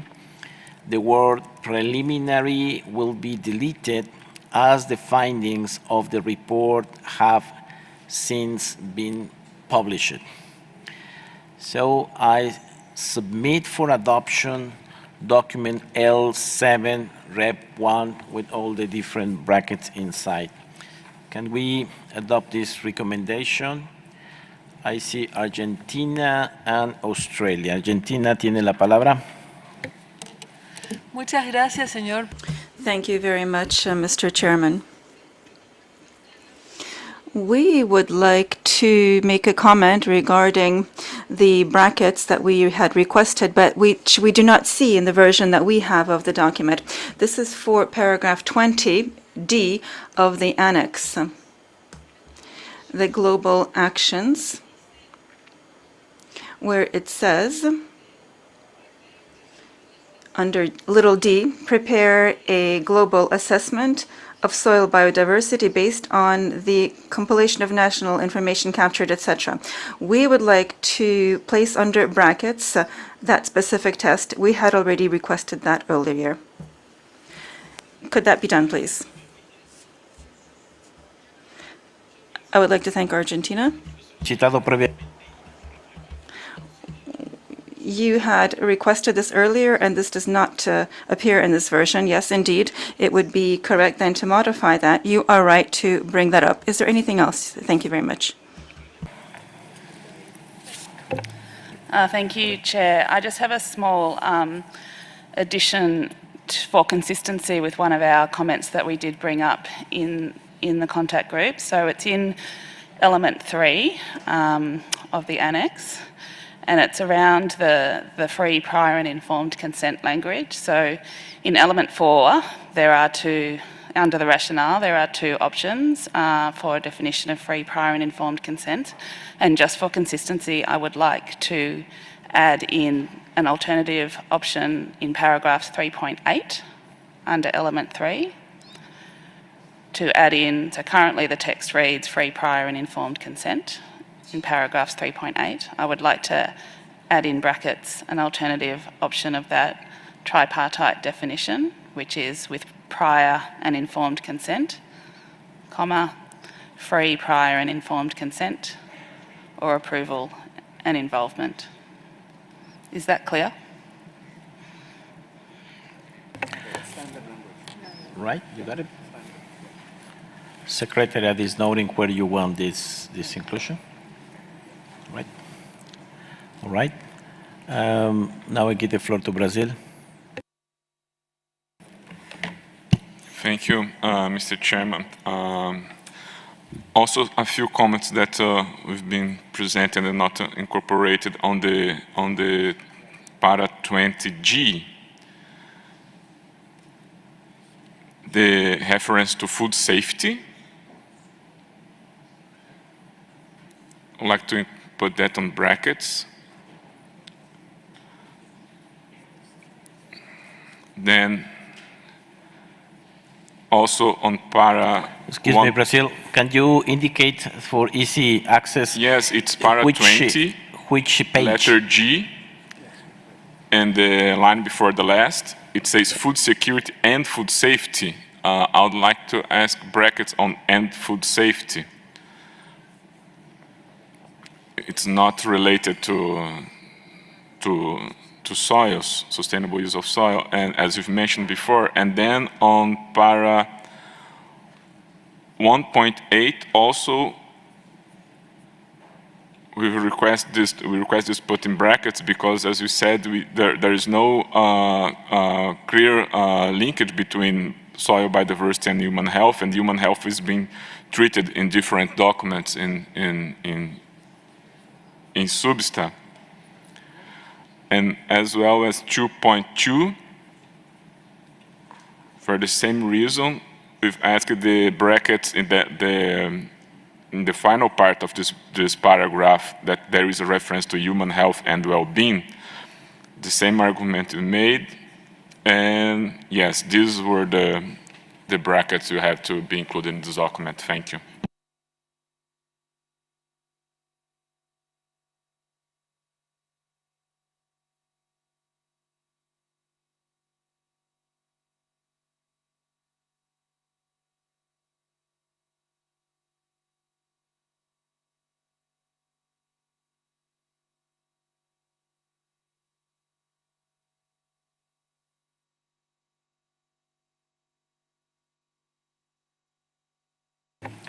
Brazil, on last brackets on 2.2, should this be around human health only or human health and well-being? Both. Thank you.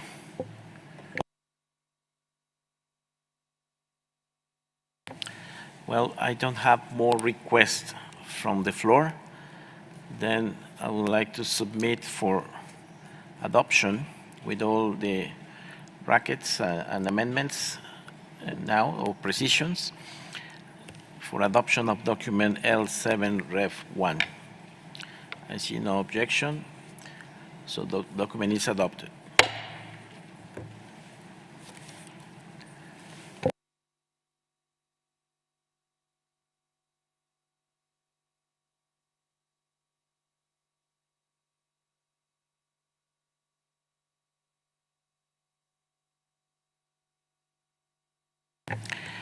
Now let's move to document L8 on alien invasive species. That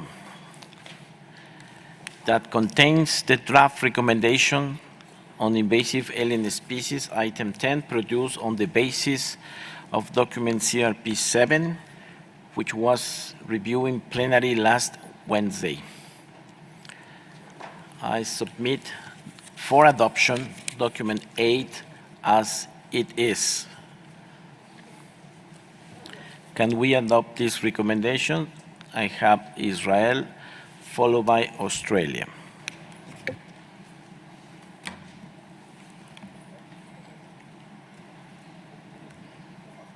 Thank you, Chair.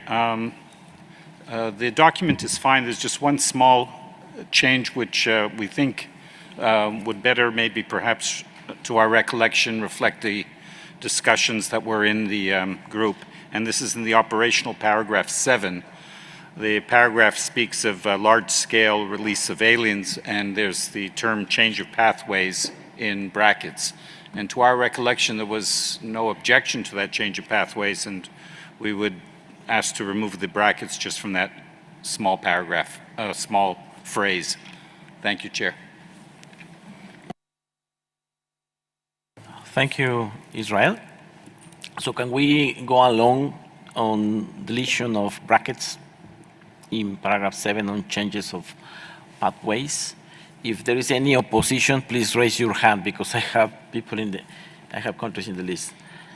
I don't see any hand, so let's delete those two brackets. Thank you for the clarification, Israel. And now I'll give the floor to Egypt. No, I give the floor to now appears again to Egypt. Is asking the floor again, followed by Australia. Thank you, Mr. Chairman. You already resolved the issue. We support Israel intervention on paragraph 7 to release, to delete the brackets. Thank you very much. I'm sorry for the confusion. Thank you, Egypt. I'll give the floor to Australia. Thank you, Chair. I just have essentially the same intervention as the previous paper. So in the annex on paragraph 6, if we could please include the alternative option for free, prior and informed consent. This would also be consistent with other references in this particular paper. So paragraph 6 under A in the annex, to have in brackets prior and informed consent, comma, free, prior and informed consent or approval and involvement. Thank you, Chair.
sorry for the time, but I was getting very sure that we should consider that this annex will go to the process of peer review. So we can make all the precisions there.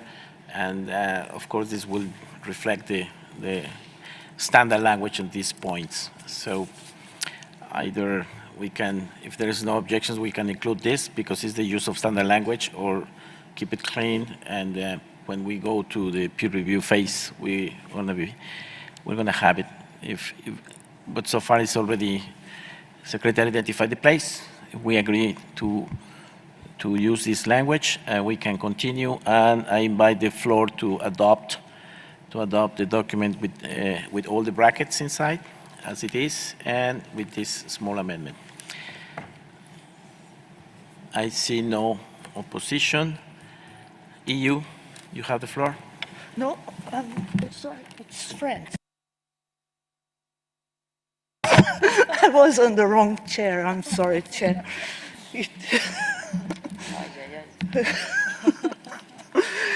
Well, merci.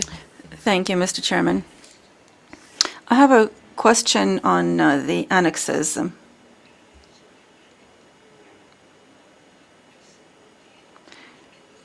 Can you please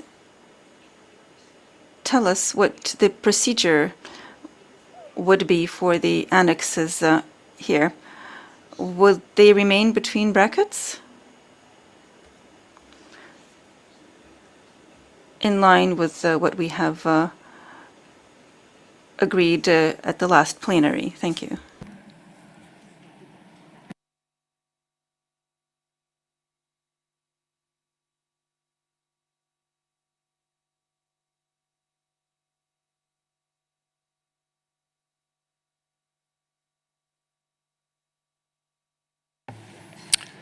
Secretary is verifying to your questions. Just give me a moment. I better give the floor to Secretary to make the explanation. Thank you, Mr. Chair. So I think the answer to the question is in paragraph 2 of the draft decision. So all of the annexes are essentially drafts, which will be peer reviewed and then considered by the next meeting of SBSTTA. So in this sense, I think, yeah, that's the process that has been agreed by the plenary already in approving the CRP. Thank you, Mr. Chair. Thank you very much, Secretariat. I remember that the Friends of the Chair, during the first part, recommend to send all annexes for peer review. So they're going to be open for discussions properly there. I hope that's clear. So that's the situation. So with this, again, I invite again the plenary to adopt this document as it is, document L8. I see no objection, then document L8 is approved, adopted.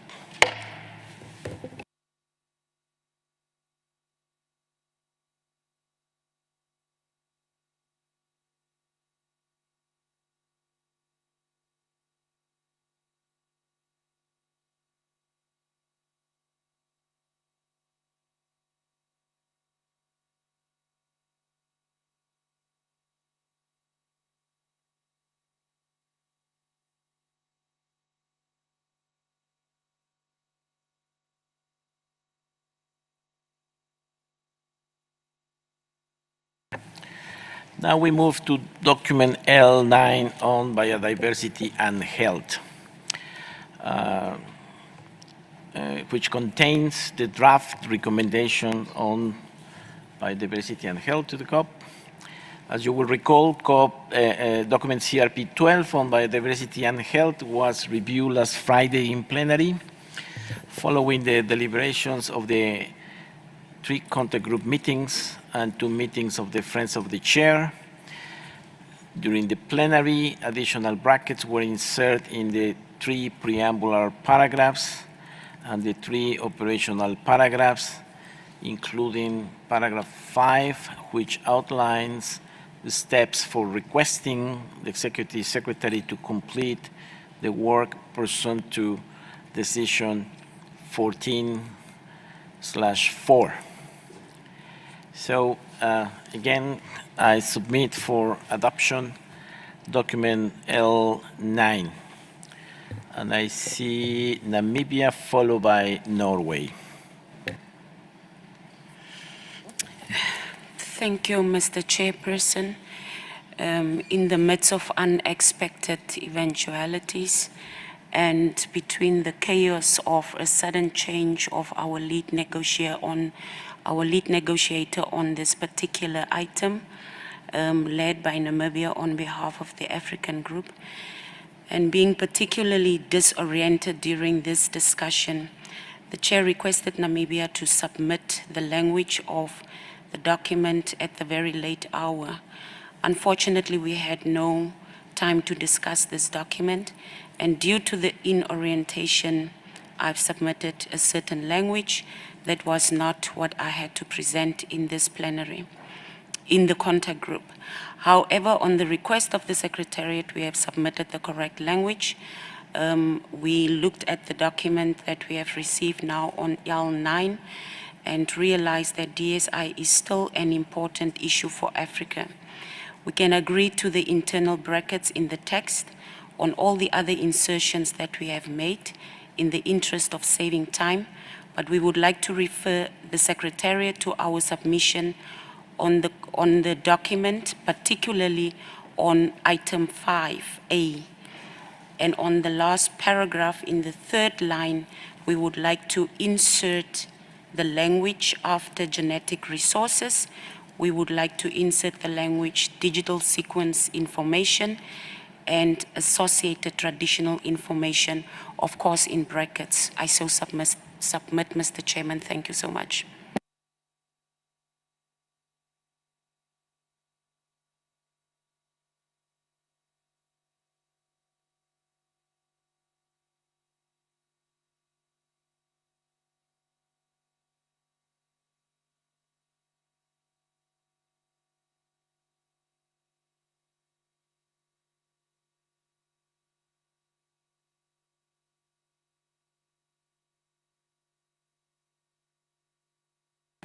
Thank you very much, Namibia. So I understand it was something that you submitted and is not reflected. You are asking to be included here since it was an omission, right? And now it's reflected there with the inclusion of DSI in the last sentence of paragraph 5A. Microphone to Namibia. That's the correct understanding, Mr. Chairperson. Paragraph 5A, we request the insertion after genetic resources. We request that you insert digital sequence information and associated traditional information. Thank you so much.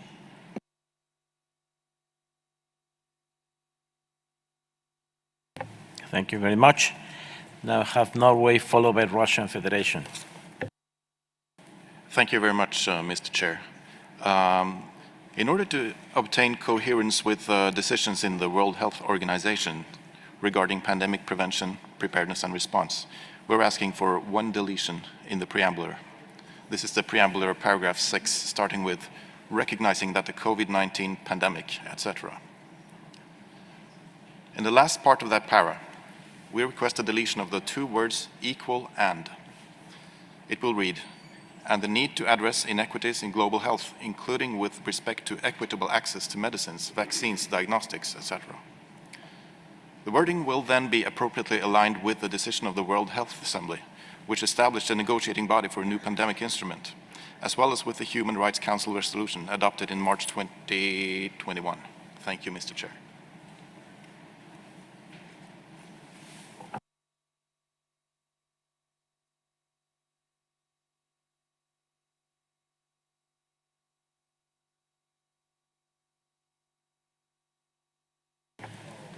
Is there any objection to delete to delete equal and, right? That's a precise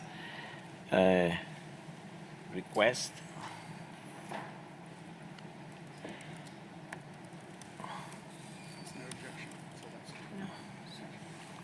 I see no objections. If you have any objection, please raise your hand, because I have more requests from the floor. I get confused. Please raise your hand. So you object to delete equal and add? Well, it will be in brackets. It will be in brackets, so we can continue. Gracias, Peru. I'll give the floor to Russian Federation.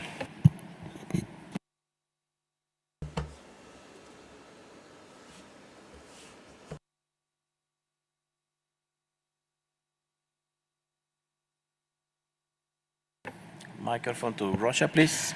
Thank you, Mr. Chairman. We have a proposal under paragraph 3 of the preamble. It starts with the first part of the paragraph, which starts with noting the Resolution 48/13, and which ends with the words Human Rights Council, to place that text into brackets. This resolution was passed by voting. This is why, for the time being, this should be placed under square brackets. Thank you.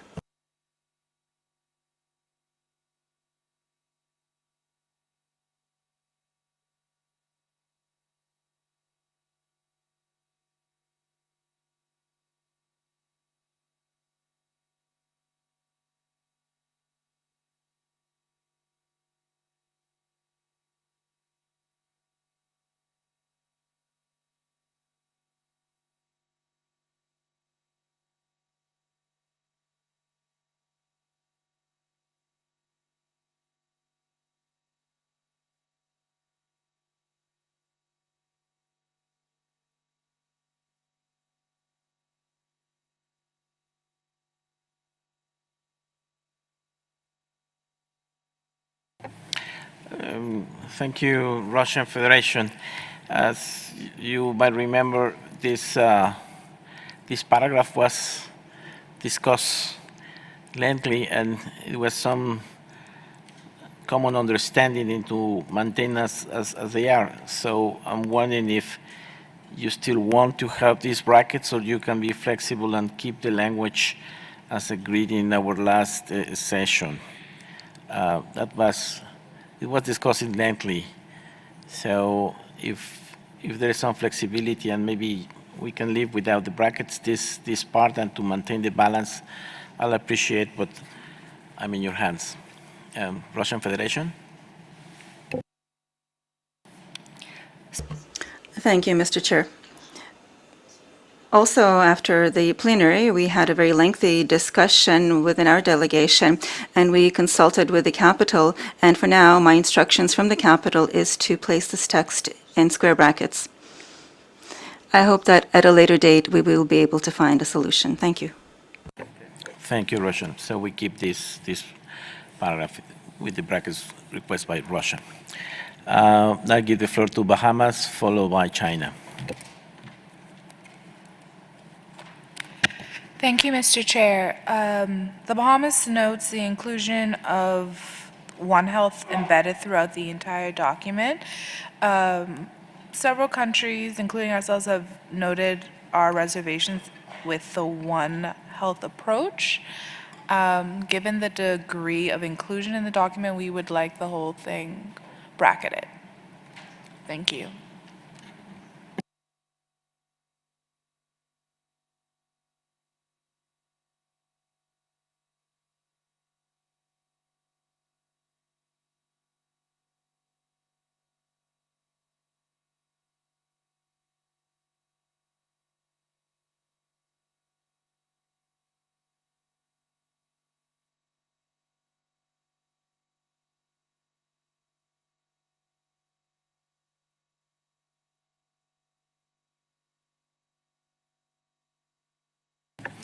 Bahamas, just for clarification, are you requesting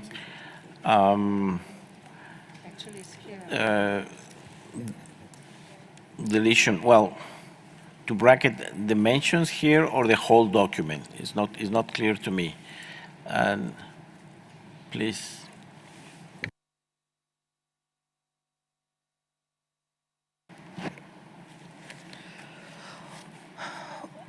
We would prefer for all references to One Health to be bracketed, but if the deletion or removal of these references compromise the entire text, then it may be most appropriate to bracket the document.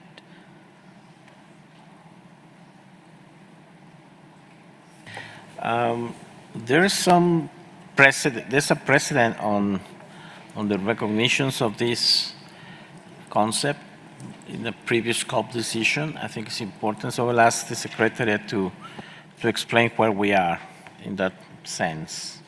Secretariat.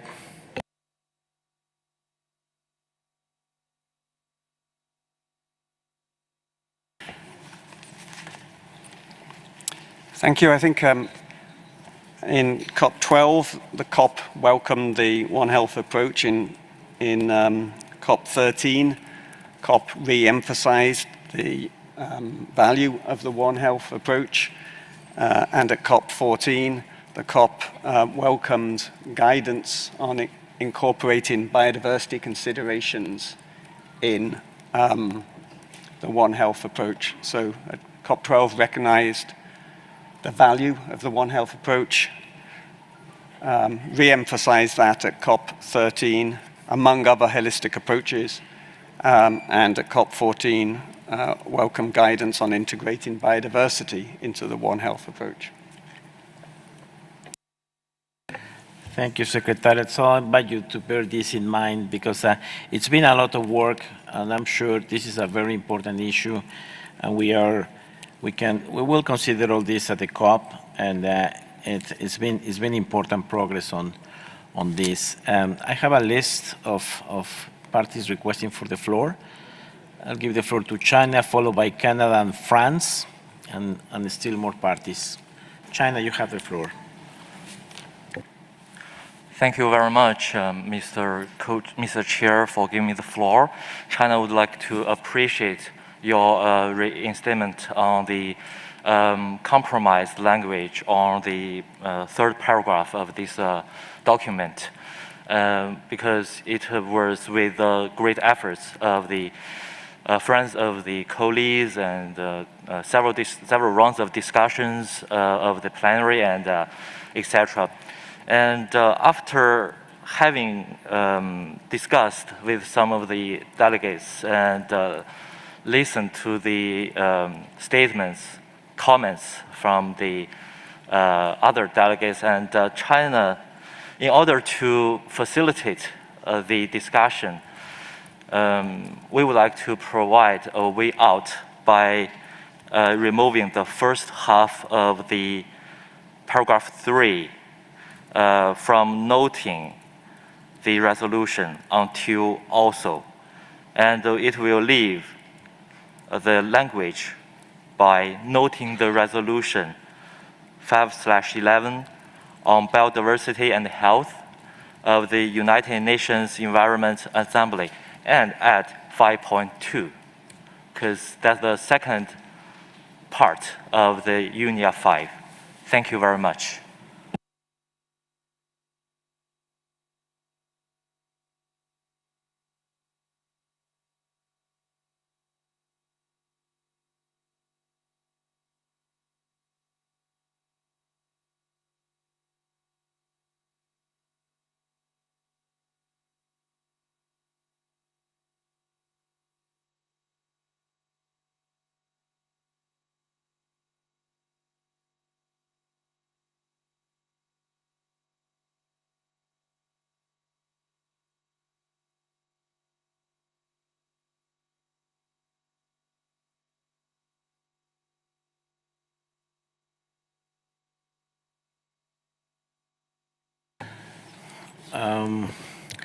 Thank you, China, for the proposal. What you're suggesting is to delete from noting all the way onto also noting. And it's like splitting into paragraphs. So there is already a number of brackets inside. And one, I would like to know if there is any opposition to the proposal for delete the first part. Just to raise your hand. I see hand, so my suggestion is to put in brackets the first sentence and to continue. Thank you very much. Now I'll give the floor to Canada, followed by France and Germany.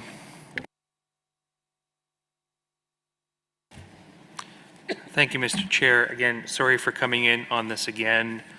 I don't think that the proposals that we've heard on this LDOC are aimed to resolve square brackets. And I don't think we're here discussing a CRP document at this time.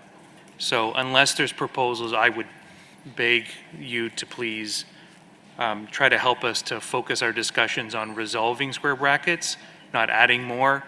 And if we can't, then we just gavel the L document and discuss it at COP. Thank you.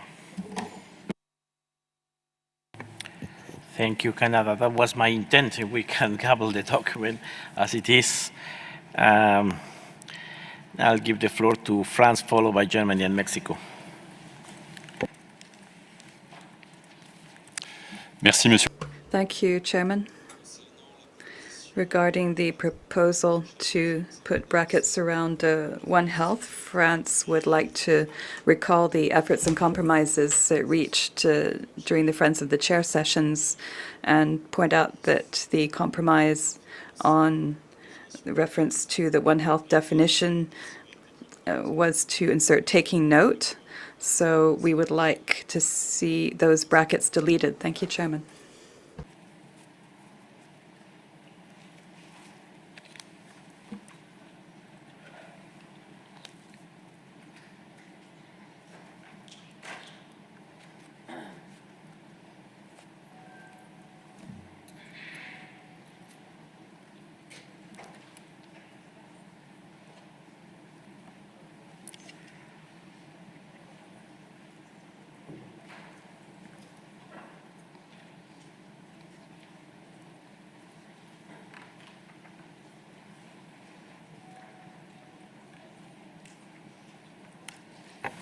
Yeah.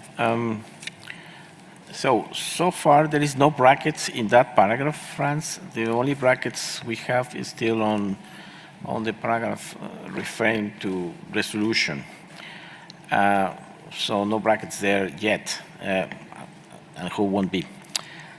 Just to clarify. Now I'll give the floor to Germany, followed by Mexico and Finland.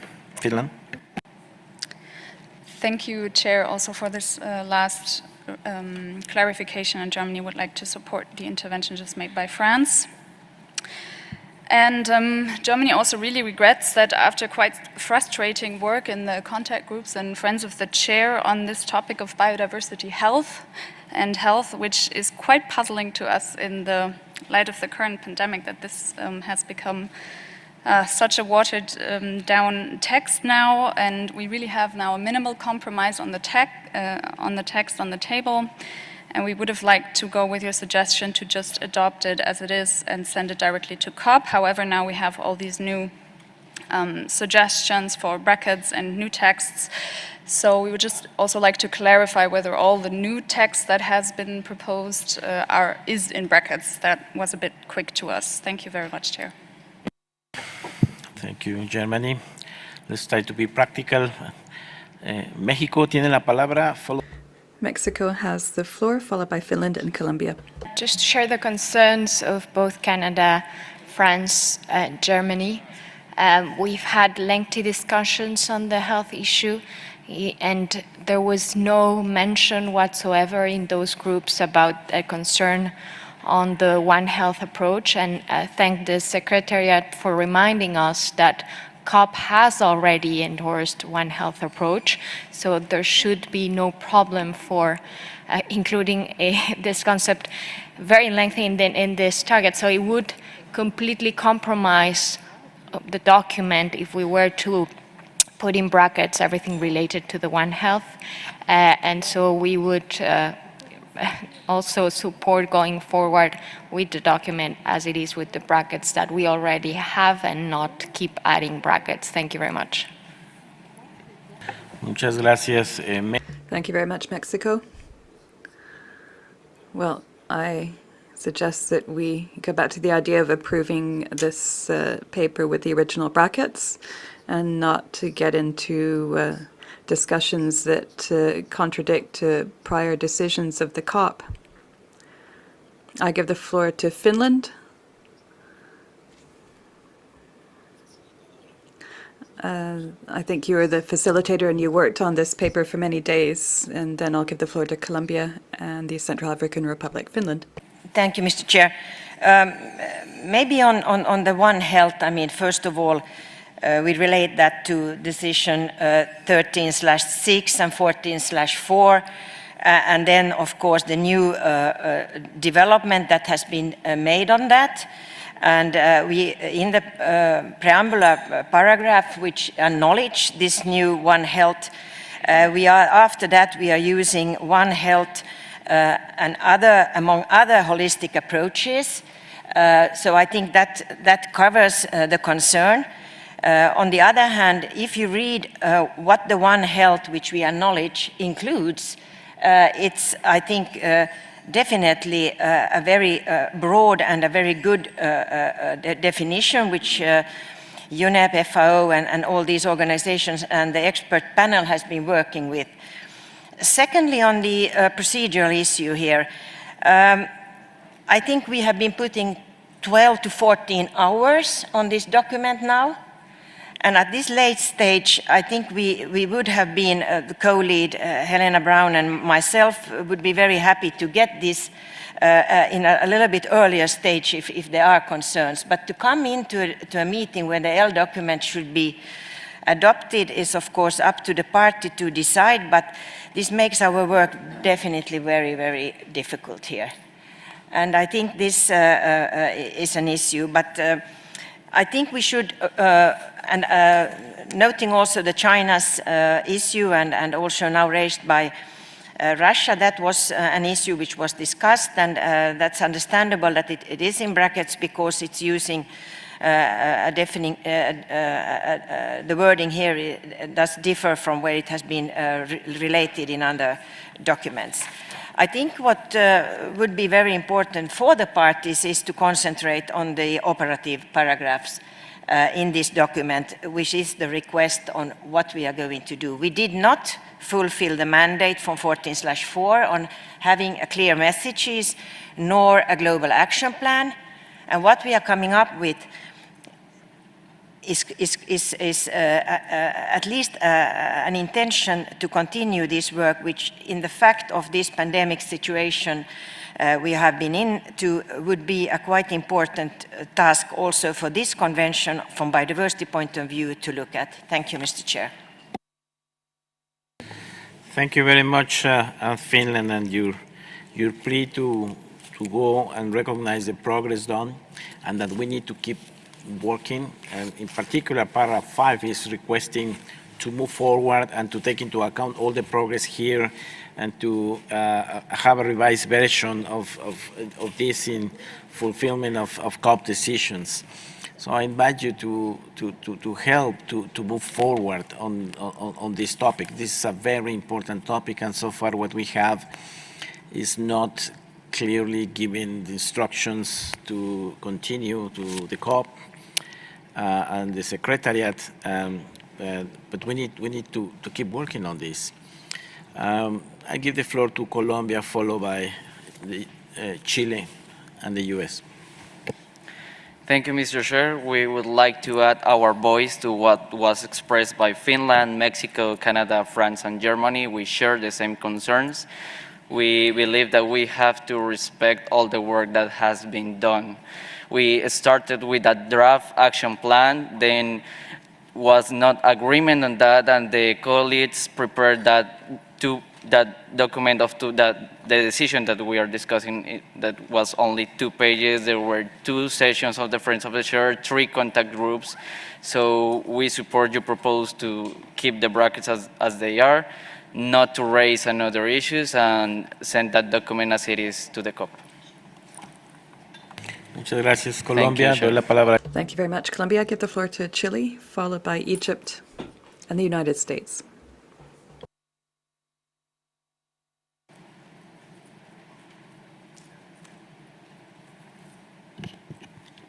I think you meant to go to Chile first. Yeah. Gracias. Thank you, Chairman.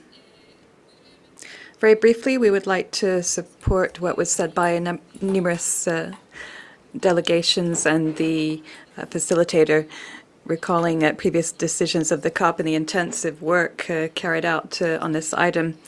We do not want to add brackets at this stage with regard to One Health, and we would like to adopt the paper as is. Thank you. Thank you very much, Chile. I give the floor to Egypt. Thank you, Mr. Chairman.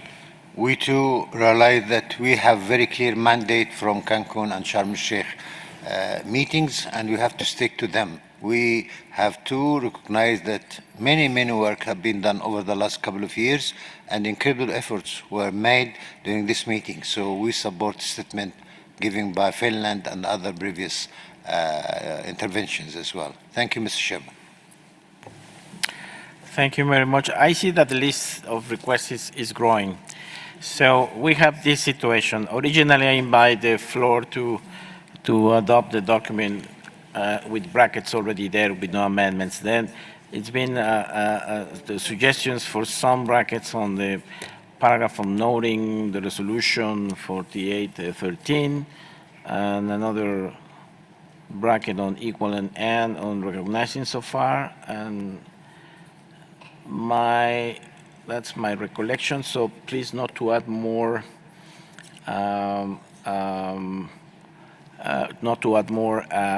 brackets. So given that there were interventions on this point, and my suggestion is to adopt the document with brackets as they were originally, with the exception of the few ones we received, the brackets on the paragraph starting with noting the resolution, and the small one on recognizing the equal and, because we already talked about it. Can we proceed in that way? Namibia insertion. And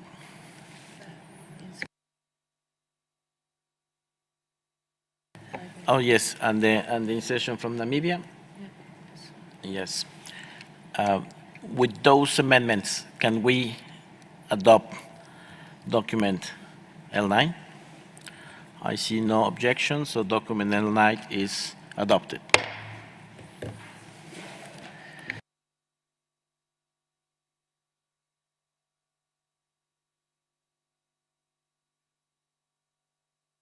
On this issue, I will give the floor for a statement from, let me follow my, by Ms. Doreen Robinson, Head of Biodiversity and Land from UNEP, to make a statement on behalf of a number of partners who are doing important work on mainstreaming biodiversity and health linkages and accelerating the uptake of the One Health approach. So, Ms. Robinson, you have the floor. Me kuunnellaan sitä.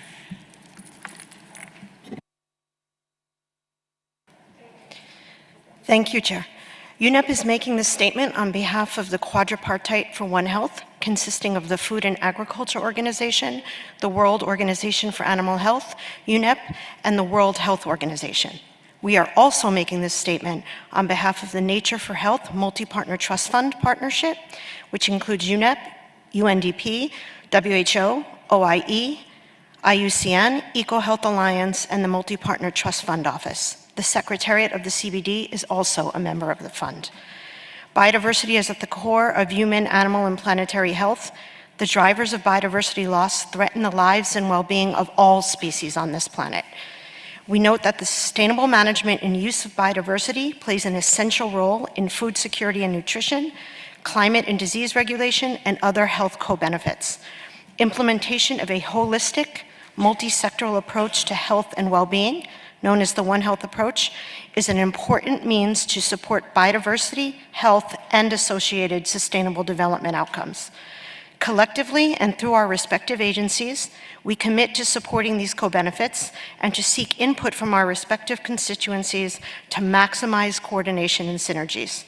We wish to ensure that the future Global Action Plan for Biodiversity and Health will be complementary to the Quadripartite's One Health Joint Plan of Action from 2022 to 2026, and the operational framework on biodiversity, climate, and health under development by the Expert Working Group on Biodiversity, Climate Change, Health, and Nature-Based Solutions. A new Nature for Health Fund was announced at the UN Environment Assembly with an initial investment of 50 million euros from the government of Germany. The fund, which welcomes new partners, will support decision makers and relevant actors to take action to prevent future pandemics through improved policy and investments in nature. The full involvement of indigenous people and local communities is essential. We welcome their partnership, as well as additional technical and financial partners, and invite parties to join the effort. On behalf of all the partners mentioned, we reaffirm our commitment to work together and to seek to align initiatives to support parties to ensure health and well-being for all. We look forward to working with the CBD Secretariat and parties to support the development of the draft Global Action Plan for Biodiversity and Health and prepare the enabling conditions for its future implementation. We commit to the alignment of financing architecture, including the Nature for Health Fund, to support country implementation of biodiversity and climate-inclusive One Health. Thank you.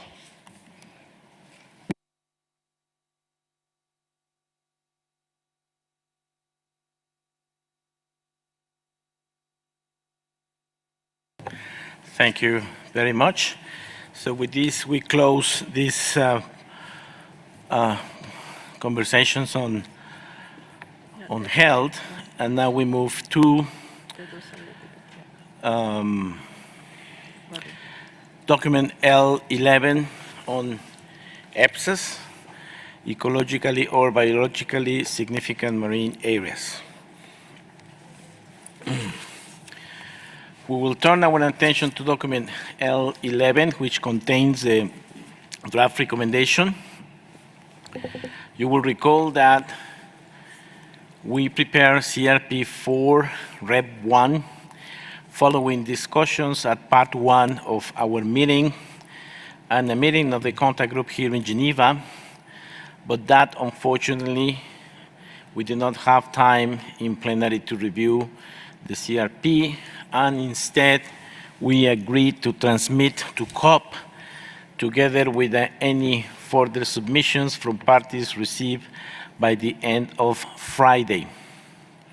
As a result, we have a very simple procedural recommendation with the text of the CRP annexed to it and the additional submissions in information document 41, right? So the proposal is if we can adopt document L11. So I see is Finland requesting for the floor. Apologies. Yes, Finland. Yes, thank you, Mr. Chair. Sorry about this. We are still going back to health. There was some confusion with the mics. So, Mr. Chair, we would like to make the following statement to be reflected in the SBSTTA report. Finland welcomes the efforts done in relation to biodiversity and health at this SBSTTA-24 meeting. Currently, a number of global crises, including biodiversity loss, epidemics and pandemics, climate change, and serious conflicts, have heavily affected all of us. An important step was made at recent UNEA 5 with the adoption of the Biodiversity and Health Resolution. It is important to continue the collaboration with WHO, its expert group, Biodiversity, Climate and One Health, OIE, FAO, UNEP, and the other biodiversity-related conventions through our parties. We welcome the biodiversity inclusive One Health approach. This One Health approach is crucial to tackle, for instance, antimicrobial resistance and to promote safe life and fulfilling the SDGs. We stress the need to conclude our work and fulfill our mandate according to Decision 14/4, Para 13b and c, including the development of a global action plan, and we regret that we could not conclude this task. Mr. Chair, the current COVID-19 pandemic has increased visits in protected and other natural areas and show a clear need to easily accessible green and blue spaces inside densely populated areas. Thank you. Thank you very much, Finland, for your statement. I have on the list Malaysia, Turkey, and Argentina, and I'm not sure if those requests are related for the following document or still on health. I'll give the floor to Malaysia.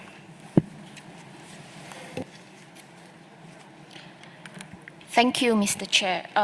Malaysia would like to deliberate on agenda item 6 on marine and coastal biodiversity, which is the following agenda after biodiversity and health. So Malaysia would like to express our disappointment and frustration on the proceedings of discussions and negotiations for agenda item 6, marine and coastal biodiversity. As a compromise decision during our previous plenary to review both CRP documents, it is proposed that these documents are accepted as L documents for review today in brackets in totality, and that views from parties will be considered. However, this is not reflected clearly in the documents presented, nor does it reflect appropriate process moving forward. Malaysia do not agree and feels unfair to transfer the responsibility of SBSTTA in totality to the COP, which will be attended by policymakers. They will be there to deliberate policy matters and not to deliberate on science and technical matters. Therefore, Malaysia would like to propose the following in the preambular text, of which some of the text is already reflected on the footnote, only on footnote Annex II for L12. So, can I read my proposed text? But just to see if I understood you, you are suggesting amend a footnote in document L12, right? While we are now discussing on L11. No, you said L12. We are in, we feel that this should be, because both texts are similar in the preambular text, so we would prefer for it, for the footnote of L12 to be inserted in L11 as well, because this is not reflected on L11, and it is only in footnote which we think that this is not appropriate.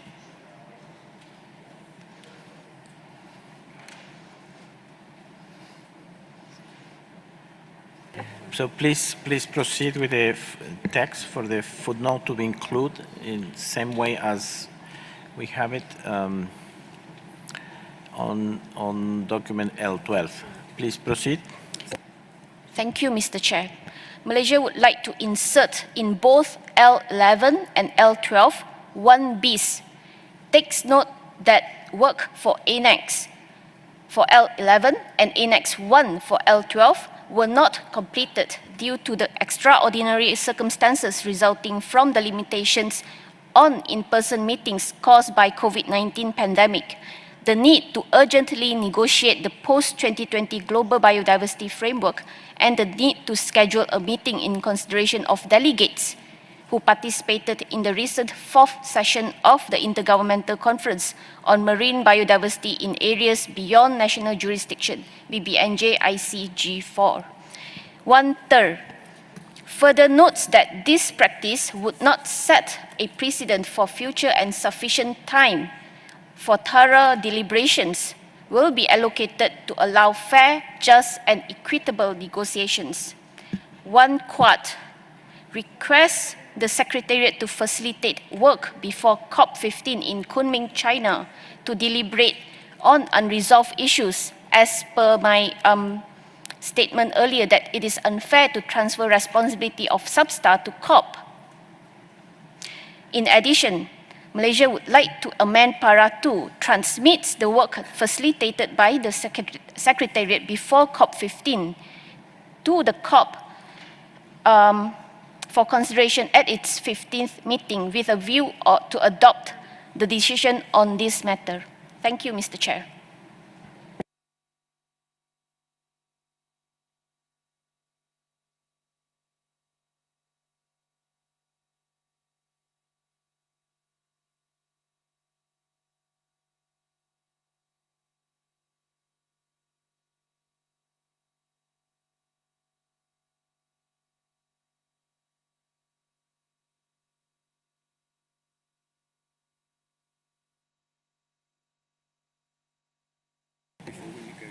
Thank you very much, Malaysia. So you propose quite a long text, but first I want to feel if we share the same sentiments, what you express, and the frustration for not to have enough time to discuss these important matters properly. But as you also understand, it's been a lot of difficulties to run 3 meetings in parallel, and also that 1 week overlap with BBNG discussions, and it's a number of reasons why we didn't have the opportunity to take this properly. If in general we share the sentiments expressed in the points, then we can proceed to include them. And I'll ask, I know this is already reflected in document 12 in some notes, but if you can send the language to the Secretariat, we can include them. I mean, is anybody opposing to these points that are reflecting where the limitations and the concerns and a possible way forward to make progress from now to COP? In order to prepare better COP, there's a number of ways that SBSTTA still can request the Executive Secretary to facilitate a number of activities, and also remind that even SBSTTA-24 ends today. I still chair of SBSTTA until COP, so I can convey also and to follow progress on these issues and on potential intersessional activities. Is there any opposition to what Malaysia expressed to be included? I mean, it's quite a long text, but so you can say it again, not necessarily at dictation speed, in the understanding that you will send it, but to have a full understanding on what you said. I'll ask you again to say it at normal speed, just to be sure that we are on the same line. Please, Malaysia.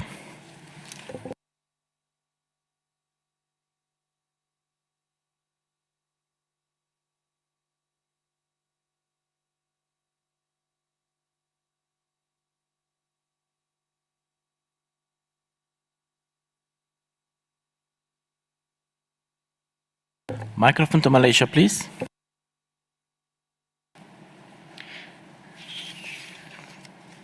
Thank you, Chair, for your very kind consideration. So I will read my text in dictation speed. No, it can be normal speed, and then you send the text. Okay, so it should be inserted in both L11 and L12 of the documents. 1bis takes note that the work for Annex for L12 and Annex 1 for Annex for L11 and Annex 1 for L12 were not completed due to the extraordinary circumstances resulting from the limitations on in-person meetings caused by the COVID-19 pandemic, the need to urgently negotiate the post-2020 global biodiversity framework and the need to schedule a meeting in consideration of delegates who participated in the recent 4th session of Intergovernmental Conference on Marine Biodiversity in Areas Beyond National Jurisdiction. 1/3 further notes that this practice would not set a precedent for future and sufficient time for thorough deliberations will be allocated to allow fair, just, and equitable negotiations. 1/4 requests the Secretariat to facilitate work before COP15 in Kunming, China to deliberate on unresolved issues for both documents. Amendment for Para 2 transmits the work facilitated by the Secretariat before COP15 to the COP for consideration at its 15th meeting with a view to adopt the decision on this matter. Thank you, Mr. Chair. Thank you very much, Malaysia.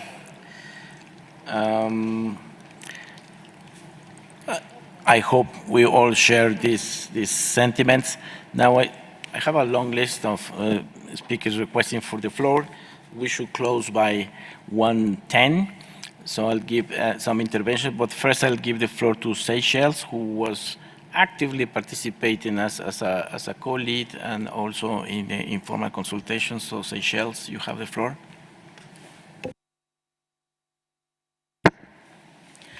Thank you, Mr. Chair. I had originally planned to make the intervention on L12, but given the textual proposals that Malaysia has made and in that it has some bearing on the proposals that we were making to L12, I will just then make the statement on behalf of this group. So Seychelles is making this common statement based on the outcomes of informal discussions had between more than 30 parties, as well as governments, other governments and stakeholders. So the discussions revolved around a shared concern for the critical importance of marine and coastal biodiversity. You know, we know that we live on a blue planet that provides for everything that we have, and we are deeply, deeply disappointed with the inadequate time that was given to discuss coastal and marine issues at SBSTTA. So more time needs to be allocated to get the opportunity to fully discuss the issues, to enable reflection on this work and the lead up for the preparation of the COP, and more particularly the work of the GBF. So several targets of marine considerations and the work that had been earmarked on marine from SBSTTA directly links to the GBF. So work on this topic is incomplete, and as such, we are strongly requesting that there be intercessional work on marine issues in general. So moreover, we want to request that the Secretariat ensures that any intercessional work be given due consideration in the preparation of COP15 with clarity around the process and the mandates of how this work will be integrated into the COP. We have textual proposals for L12, which we can provide when we look at that agenda item, and which may have to be amended in line with some of the textual proposals just made by Malaysia in L11. Thank you.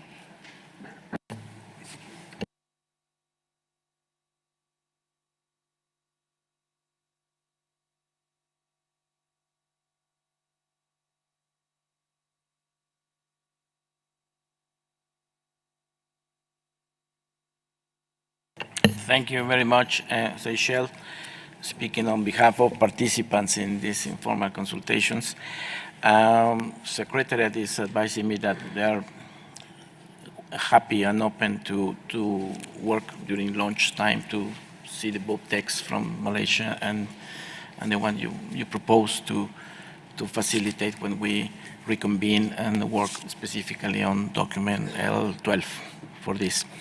So thank you very much. So we need to close last intervention. I need to close 1:10. I think we're doing very good progress. I hope can be a short closing after lunch. And I'll give the floor to Turkey. Thank you, Chair. We, as the Turkish delegation, we congratulate the work of the Secretariat and the Chair for this a very difficult job, and we know that this document was not an easy one to manage, and we understand your limitations, and although we share the frustrations of Malaysia and other countries, and so that's why we have no objection to this the Malaysia's proposal, and we have a further proposal for L11. You know, we think that L11 and L12 are similar. So that's why the information document 41 should be included in this document as Annex II, and so that the paragraph 1 should be revised in that regard. Thank you very much. Thank you, Turkey. We need to stop here, but before I'd like to give the floor to Secretary for some important announcements. Secretary, you have the floor. Thank you very much, Mr. Chair. Just to note that the Friends of Chair on DSI will be meeting at lunchtime, starting at 1:30. There's some documents available for the members of the Friends of the Chair already in the room E and F. The plenary of SBSTTA will reconvene at 1:30, not 1 o'clock, 1:30, so you have a little more time for lunch. And, sorry, 3:30. Apologies. I'm getting mixed up with my time changes. So the plenary will resume at 3:30 p.m. And after the plenary and timed at the moment at 7:30 will be a contact group on digital sequence information, contact group 5 under the working group. Thank you, Mr. Chair. Thank you very much. So with this additional time for those who have the privilege to have lunch, you can have also dessert. So see you at 3:30. Enjoy lunch. Şimdi daha L11 ve L12 kaldı yani. Böyle bu kadar uğraştık, koştuk. Sabah görünce ben böyle uyuyakalmışım bir de. Kulak vekil anlatamam.